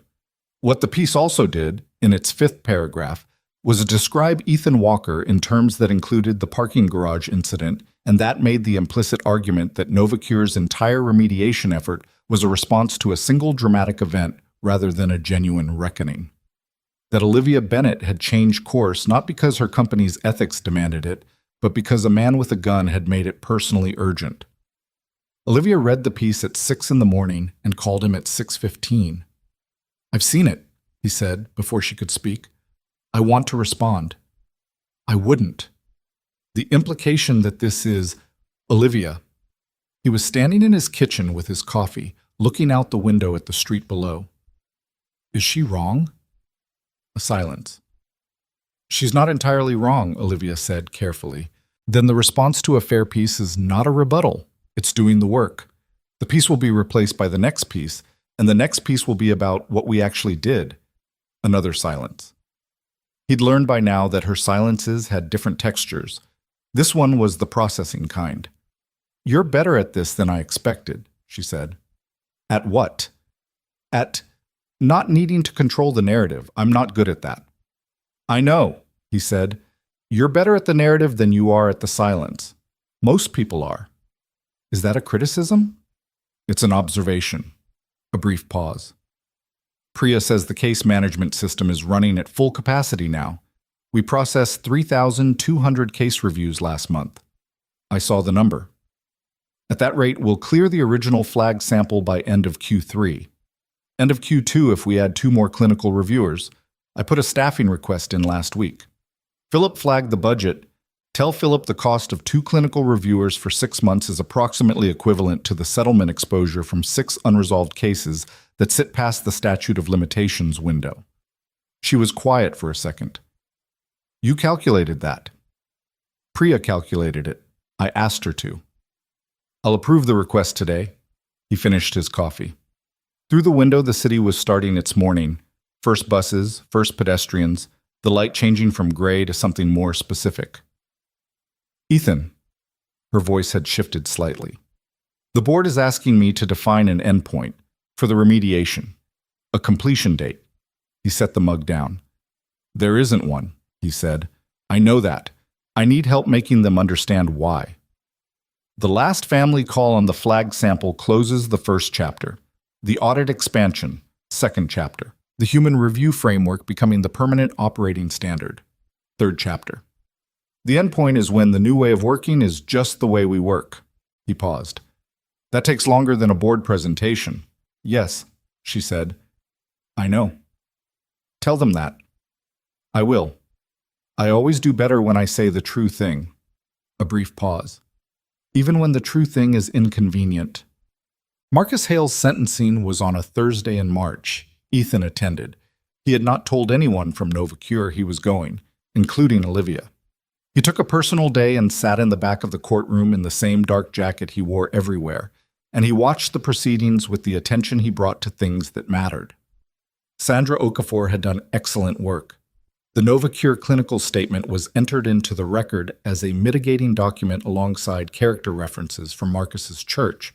Attendance there was its own kind of testimony, Ethan supposed, and from his daughter, Cora's school principal, and from his sister in Bridgeport. The prosecuting attorney had pushed back on the Novacure statement, arguing that corporate mea culpas did not negate criminal conduct. He was technically correct. The judge, a woman in her 60s named Honorable Caroline Walsh, had read the full statement before the session. She said so directly. She said she found it, and she chose the word with evident care. Clarifying, not exculpatory. Clarifying. She sentenced Marcus Hale to 3 years probation, mandatory counseling, and 200 hours of community service, with no prison time, noting in her remarks that the court did not disregard what had been done, but did not disregard the full context in which it had been done. Marcus Hale, when the sentence was read, sat very still for a moment. Then he put his hands on the table in front of him and looked down at them, and his sister in the gallery made a sound that was the compressed version of months of fear finally finding an exit. Cora was not in the courtroom. She was 10 years old and she was at school, and Marcus's sister had made that decision, and it was the right decision. After the session, in the hallway outside the courtroom, Marcus saw Ethan. They hadn't spoken since the parking garage. Marcus stopped. He looked at Ethan with the face of a man who didn't have the vocabulary prepared for this particular moment. Ethan said, "Good." Just that. One word. Marcus understood what it meant. He nodded. They stood in the courthouse hallway for a moment longer, and then Marcus's attorney touched his arm and they moved toward the exit, and Ethan watched them go and then went back to work. But by late spring, the remediation effort had a shape that Ethan could finally see whole. Not finished, not clean, but coherent. The Patient Advocacy Division had grown to 31 people. The community outreach program was running in 14 school districts. The human review model had been piloted with 2 health system partners and was being studied by 3 more. A draft of the new algorithmic framework, built with clinical ethicists embedded in the development process from day one, not consulted after the fact, was in the final stages of external review. Olivia presented the 6-month progress report to the board in April. Charles Ito raised objections that were, by his own recent standards, relatively moderate. Harmon Price asked several specific questions about the clinical review pipeline. Diane Marsh asked about the community outreach metrics and then said, "The school district program is generating more intake referrals than the formal case review announcement did. Why?" "Because families trust their children's schools more than they trust a company that denied their claim," Ethan said. He was sitting at the far end of the board table, which was new. He'd attended the previous 2 board meetings, but had been positioned against the wall as a resource rather than at the table. Olivia had changed that this session without making a thing of it. Marsh looked at him. "What does that tell us about the long-term advocacy model?" "That the remediation fund isn't enough on its own. We need sustained community presence. We need people in the neighborhoods where these families live, consistently, not as a one-time outreach initiative." "That's expensive," Ito said. "Less expensive than not doing it," Ethan said. He said it the way he said most things, without heat, without performance, just as a statement of what he believed to be true. Ito looked at him with the expression of a man who had not entirely decided yet what to make of Ethan Walker in this room, but was being forced to take the position seriously regardless. Marsh said, "I'd like to see a proposal on expanded community infrastructure with numbers." "I'll have one to you in 2 weeks," Ethan said. The meeting moved on. Under the table, where no one could see it, Ethan's right hand pressed flat against his thigh for a moment. A grounding habit, old and mostly automatic, the physical equivalent of steady. The room was not a firefight. The stakes were not the same, but there was something in the act of holding a position under pressure that operated on the same deep muscle level, regardless of what the pressure was. He lifted his hand. He picked up his pen. He kept going. The Foundation's first anniversary event was held on a Saturday in November, which meant it landed almost exactly 1 year after Mia's birthday dinner at Rosario's. The one they'd finally made it to, 3 weeks late, after everything had settled enough for Ethan to feel like sitting across a restaurant table from his daughter and eating pasta without his phone going off every 20 minutes. He thought about that sometimes. The original reservation, the birthday that got interrupted before it started. How a scream from a parking garage had rerouted something as ordinary as a father taking his daughter to dinner, and how that rerouting had then rerouted everything else in ways that couldn't have been predicted from the second-floor stairwell of a parking structure on Clement Street. The event was held at a community center in the Mission District, which had been Ethan's suggestion and Olivia's immediate agreement. There had been early conversations about a hotel ballroom downtown, something with a view, something that photographed well for the coverage that Olivia's communications team wanted. Ethan had said, without particular force but with the clarity that tended to end these conversations, "The Foundation exists because systems forgot the people they were supposed to serve. We hold the anniversary where the people are, not where the photographers are." The hotel ballroom had been dropped. The community center had a main hall that seated 300, bad acoustics, and fluorescent lighting that flattered no one. It was full by 6:30. Ethan arrived at 5:45 with Mia, who was 9 now, and wearing a dress she had selected herself, dark green with a small collar, and the silver star earrings, which had become at this point something close to a signature. She had her mother's way of entering rooms, not loudly, not timidly, just completely, like she'd decided before she walked in that she belonged there. "It's a lot of people," she said, looking around the filling hall. "It is. Are you nervous?" "No." She gave him the look she deployed when she found his answers insufficiently detailed. "You're doing the thing with your hands." He glanced down. His right hand was pressed flat against the outside of his thigh. The grounding habit, which he thought he'd gotten better at hiding. "Occupational awareness," he said. "That's not a real answer." "I know." She patted his arm once, in the brisk way she did things that she found required more sentimentality than she naturally produced, and then went to find Jess Tran, who had promised her a seat near the front.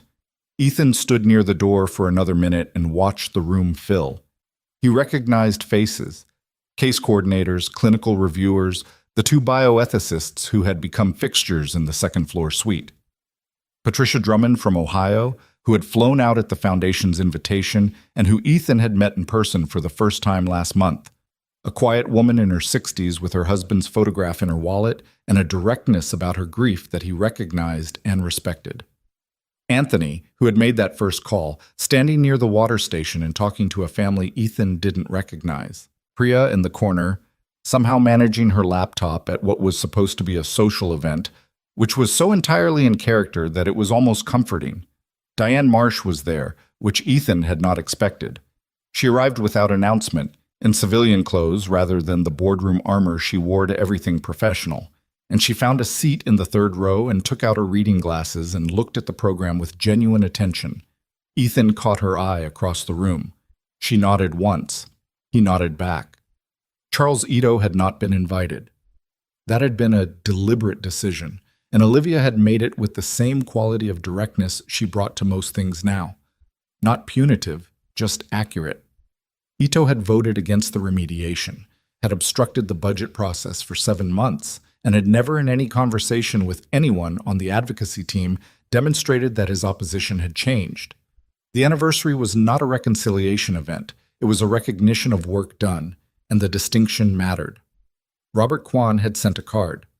This had surprised everyone, including Olivia. The card said simply, "I was wrong about the liability math." That is worth acknowledging. It wasn't an apology exactly, but it was specific. And specific was better than vague in Ethan's accounting of such things. Olivia had put the card on her desk and left it there. The program began at 7. Olivia spoke first. She had written her remarks herself, which Ethan knew because she'd sent him a draft 3 days earlier with a note that said, "Tell me if anything is wrong. Not wrong politically, wrong as in not true." He had read it and written back 2 words. "It's true." She had not changed anything. She stood at the podium in a dark suit with her hair pulled back, and she spoke without notes, which she had been doing more frequently over the past year. Not because she'd lost confidence in prepared remarks, but because she'd found that the gap between what she wrote and what she meant had gotten smaller when she stopped writing it down first. She talked about what MedLogic had been built to do and what it had actually done. She talked about the Sousa report in specific terms, not softened, not framed as a past problem that had been fully resolved. She said, "We are 11 months into a process that will take years, and I want to be honest with everyone in this room about that timeline because you deserve honesty more than you deserve the comfort of a completion date." She said, "The foundation bearing Rachel Walker's name exists not because we have solved the problem, but because solving it requires us to remain accountable to the people it affected. And a foundation is a structure that keeps that accountability from becoming optional. The Rachel Walker Foundation." Ethan had not been prepared for the name when Olivia had proposed it 6 months earlier.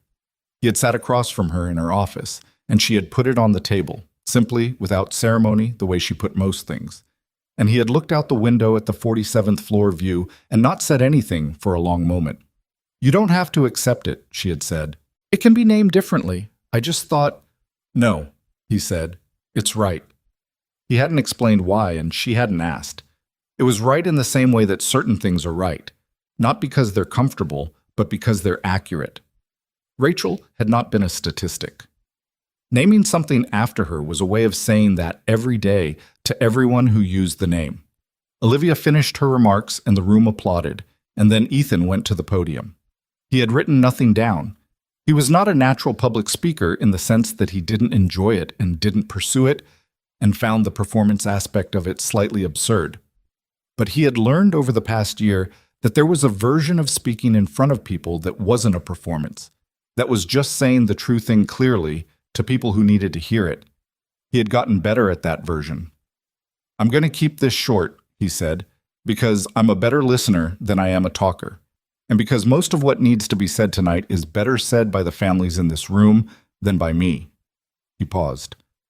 "What happened to my wife happened to tens of thousands of people. I'm not the reason this foundation exists. I'm one of the reasons Novacure found out what it had done. There's a difference. The foundation exists because Olivia Bennett made a decision that most people in her position would not have made, And because 31 people on the advocacy team have spent a year doing work that is unglamorous and emotionally expensive and necessary. He looked out at the room. And because the families who answered our calls, who let us into their grief and told us what it had cost them, you made it real, not a data set, real. He stopped there. He had more he could have said, but more wasn't what the room needed. He stepped back from the podium, and the applause was genuine in the way that applause in a community center in the Mission District is genuine, which is to say it came from people who were there because the work mattered to them personally, not because attendance was professionally appropriate. He sat down in the front row next to Mia, who leaned over and said quietly, "That was good. Thank you. You could have gone longer. I know. You chose not to." Correct. She nodded with the air of someone whose hypothesis had been confirmed. The part of the evening that Ethan would remember longest came near the end, and it was not in the program. Mia had been asked 3 weeks earlier if she would like to say something at the event. Not a formal speech, just a few words, if she wanted, about her mother. Ethan had presented the option to her without pressure attached, which was difficult because pressure has a way of being present even when you're trying to remove it. But he'd done his best. She had thought about it for 2 days and then said yes. She went to the podium and adjusted the microphone downward, which required a brief practical negotiation with the stand that she handled with complete composure, and then she looked out at the room with the directness she brought to everything. "My mom's name was Rachel," she said. She made really good tortilla soup. She let me stay up too late sometimes, but only if we were reading." She paused. "She died when I was 5, and I didn't totally understand it at first. I understood it better as I got older, which is kind of worse, actually. Understanding things better isn't always easier." The room was very quiet. The fluorescent lights hummed slightly, the way fluorescent lights do. "My dad doesn't talk about her all the time," Mia continued, "but he talks about her when it matters. I think that's the right way. Some people talk about people they've lost so much that the talking becomes about the talking. My dad keeps her in the specific things, like the soup recipe that he made me write down, and the fact that he picked my earrings himself instead of Googling it." A small laugh moved through the room. Ethan sat in the front row and looked at his hands. "I think what I want to say is that she was a real person, and she mattered, and she should have had more time. And I think that's true for everyone's mom and dad and husband and wife who got one of those letters." She looked out at the specific faces she could see in the front rows. "You deserved more time with them. That's just true. And I'm sorry you didn't get it." She stepped back from the microphone. She walked back to her seat.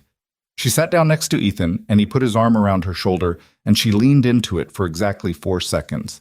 She had a precise tolerance for this kind of thing, and then sat up straight again. Patricia Drummond, in the 3rd row, was crying without trying to conceal it. She had a tissue, and she used it, and the woman beside her, whose husband's case had also been in the flagged sample, put a hand on her arm. Olivia, at the edge of the room, was not crying. She was looking at Mia with an expression that Ethan caught briefly across the space between them, something that combined professional recognition with something more personal, something that he didn't have an exact name for but understood was genuine. After the formal program ended, the evening became something less structured and more human, people talking in clusters, the catering table getting steady traffic, children running between adult legs in the way children do when the adult portion of an event has officially concluded. Ethan moved through the room slowly, the way he always did in crowds, taking stock without making it apparent that he was taking stock. He talked to Patricia Drummond for 20 minutes. She told him that the call from Anthony had been the first time in 2 years that anyone official had said her husband's name in a context that wasn't a form or a legal document. She said, "I had started to feel like he was just a number in someone's system. And then someone called and said his name, Marcus Drummond, like he was a person." She looked at Ethan. That mattered more than the money. "I know," he said. "You made that decision, the personal call policy. Jess Tran implemented it. Anthony made it real. But you decided it." He thought about it honestly. "I decided it because I'd been on the other side of a form letter. It wasn't a complicated decision." She nodded. "That's the thing about knowing what something costs," she said. "Makes the decision obvious, even when it isn't easy." He thought about that for a long time after she moved on.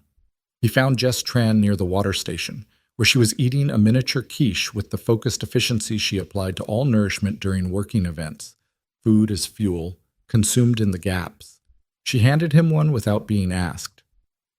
"How's the team holding up?" he said. She chewed, considered. Torres had a hard call this week. Family in rural Tennessee, 4 kids. Father died 2 years ago. He was 34. She said the number the way the team had started saying ages, not as a data point, but as something that needed a moment. Torres handled it well, but she was quiet for a couple of days after. "I'll check in with her Monday." She'd appreciate that. Jess looked out at the room. "You know what's weird? This is my 6th year in patient advocacy work. I've worked for nonprofits, hospital systems, a public health agency. I have never worked somewhere where the director of the department actually knows every case coordinator's name and the thing they struggle with specifically." "That's a low bar," Ethan said. "I know, I'm not praising you. I'm criticizing the field." He almost smiled. "Fair." She ate another quiche. "Priya wants to show you the updated case tracking dashboard before you leave tonight. She's very excited about a new filter she built." "I'll find her." "She's by the electrical outlet in the corner. Where else?" He found Olivia near the back of the room, standing with Dr. Souza and an external clinical board member named Dr. Rafael Mendez, who had been instrumental in building the new algorithmic framework. They were deep in a conversation that appeared to be half technical and half strategic, which was the mode Olivia operated in most naturally. The seam between how things worked and what they should become. She saw Ethan and said something brief to Souza and Mendez and moved toward him. "Good event," she said. "It is." Mia was... She stopped. "She's extraordinary." "She's 9, he said. "She hasn't had her full complement of disappointments yet." Olivia looked at him with an expression that walked right up to the edge of calling him out, and then didn't. "You're allowed to just say she was good." "She was good." "Yes, she was." Olivia looked out at the room. The board approved the expanded community infrastructure proposal this week. Harmon Price was the swing vote. "I know, you texted me." "I wanted to say it in person too." She paused. The pilot health system partners, Meridian Regional and the Coastal Network, both confirmed they're converting to the Human Review Framework permanently, effective January. Ethan nodded slowly. This was the thing he'd been tracking most closely over the past several months. Not the remediation fund, not the case reviews, but the framework adoption. Whether what Novacure was building internally would actually change how the partner systems operated, or whether it would remain a correction applied only to past cases while the forward-looking machinery stayed the same. 2 permanent conversions wasn't the whole answer. It was evidence that the answer was possible. 3 more systems are in active evaluation, Olivia added. "I know. You're going to keep saying I know, aren't you? I've been in every briefing. I'm aware. I'm trying to have a conversation." He looked at her. There was a version of this exchange that would have been awkward a year ago. 2 people whose relationship had started in a parking garage under extreme circumstances, trying to locate the ordinary register between those circumstances and whatever this was. It had been awkward in the early months, occasionally. Less so now. They had found, over the course of a year of working in proximity on something that mattered to both of them, that the ordinary register was available. It just required some patience to locate. "The framework is working," he said. "Not perfectly. But the design is right. Building it with clinicians at the table from day one instead of consulting them after. That was the correct structural decision. It was your insistence. It was Souza's idea. I just made sure it didn't get value engineered out during the budget process." Olivia looked at him for a moment. "You do that a lot," she said. "Redistribute the credit." "I give credit where it belongs. Not always where it would benefit you." "Credit isn't the point," he said. "The work is the point." She was quiet for a moment. Around them, the room continued its evening.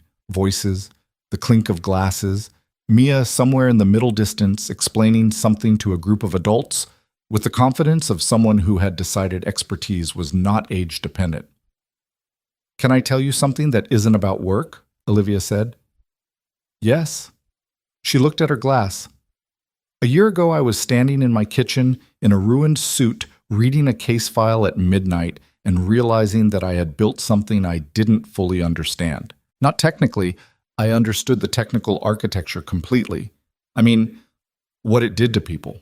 I understood the system, and I didn't understand the effect. He waited. I think I was very good at building things, and not very good at asking who they were built for. I thought the two were separate questions. She looked up. They're not separate. No, he said. They're not. I'm still not. I still get it wrong. I move too fast. I decide before I've listened. Philip says I've gotten marginally better at it. A brief, dry pause. Marginally is his word. Philip is conservative with his assessments. He is. She almost smiled. I've been thinking about what Mia said, about understanding things better being worse sometimes. She looked across the room at Mia, who had now apparently taken charge of a small group of children who had materialized somewhere and was organizing them into something that looked, from a distance, like a very structured game. She's right. Understanding what my company did, really understanding it, not as a liability event, but as what it actually was, it's harder to carry than not knowing was. Yes, Ethan said. How do you do it? Carry it and still... She gestured at the room, at the work, at the general project of continuing. Still function. He thought about it honestly, because she was asking honestly, and she deserved an honest answer, rather than a useful one. I don't carry it all at once, he said. I carry today's portion, today's cases, today's calls, today's decisions. The whole thing is too heavy if you pick it up all at once, so you don't. He paused. Rachel taught me that. Not directly, but she was good at the day in front of her, even when the days were very hard. She didn't spend her treatment period thinking about the aggregate. She thought about the specific, what Mia needed that morning, what she wanted to read that night. The soup. Olivia was quiet. The soup is a metaphor, he added. I know it's a metaphor. I wasn't certain. She looked at him with the expression that meant she was deciding whether to be exasperated and then said, You're a strange person, Ethan Walker? Probably. That is not a criticism. I know. He left the event at 9:30 with Mia, who fell asleep in the back seat of the car that the foundation had provided. They still didn't own one, but they used a car service for evening events, which was a compromise between Mia's stated preference for a car and Ethan's stated preference for not having to park one. She was asleep before they'd gotten 3 blocks, which was a talent she'd inherited from Rachel, who could fall asleep in any vehicle within minutes of it moving. Ethan had always envied this. He looked at her in the rearview mirror, the dress, the earrings catching the streetlight. 9 years old. She was taller now than she'd been at 8, which was obvious and somehow still surprising, the way incremental changes become visible all at once. She had her mother's cheekbones and her own particular set to her jaw that Ethan recognized as belonging to neither of them specifically. Just Mia, a person who had arrived in the world and was becoming more herself with every year, in the way that people do when they're not interrupted. He had been afraid in the early years of being insufficient, of the specific insufficiency of a father alone, one person trying to cover the ground that 2 people had meant to cover together. He was still afraid of it sometimes. That fear didn't go away with a new job title or a foundation bearing Rachel's name, but it had changed shape the way fears do when you've been living with them long enough. It had become smaller and more specific, less an existential dread and more a particular concern. Am I doing this right today, with this child, in this moment? Which was a fear you could actually do something about. He pulled up to the apartment building and carried Mia from the car. She was at the outer edge of the age when this was still possible. Another year and it would be impractical. But tonight she was 9 and asleep, and he carried her anyway, and took the elevator up and put her in her bed and removed her shoes and pulled the blanket over her with the practiced efficiency of a man who had performed this exact sequence thousands of times. He straightened up. In the low light of her room, he could see the bulletin board above her desk, which she maintained with the same curatorial thoroughness she applied to most things. School papers. A postcard someone had sent from Oregon. A photograph from the Foundation's summer community event, where Mia had volunteered for 3 hours and had apparently organized the intake table to run more efficiently than the adults who'd set it up. And at the corner of the board, tucked under a pushpin as if placed there casually, but positioned with too much precision for it to have been accidental, a photograph of Rachel. It was from before the diagnosis, before everything. Rachel on a hike somewhere, squinting into the sun, laughing at something off camera, her hair loose and her jacket tied around her waist. She looked entirely like herself. Mia had put it there herself, months ago. Ethan had noticed it and not said anything because there was nothing to say that wasn't already said by the fact of it being there. He looked at it for a moment. He thought about what he understood now that he hadn't understood a year ago, standing in a parking garage with his hands loose at his sides and his daughter waiting at a pillar outside. He had understood danger, and he had understood the architecture of a threat, and he had understood something about human beings running on the fumes of grief with nowhere to put it. Those things he'd understood. What he hadn't understood, or hadn't fully understood, not in the way you understand something with your whole weight, was that the work of being present for someone, of choosing every day to be the person who shows up, was not a consolation prize for the larger life you'd planned. It was the thing itself. The life was not the missions or the medals or the corner office. The life was the soup recipe written in Mia's handwriting, the silver star earrings chosen without Googling, the 300 families at a community center in the Mission District who had received a phone call from a person who said their loved one's name like it mattered. He had walked into a parking garage because of the kind of man he wanted Mia to see. What he hadn't known then, couldn't have known, was that the kind of man he wanted her to see was also the kind of man he had been becoming, without quite realizing it, through every quiet, ordinary day of choosing her over the easier version of himself. He turned off the light and pulled the door almost closed and went to the kitchen and stood at the window with a glass of water and looked at the city at night.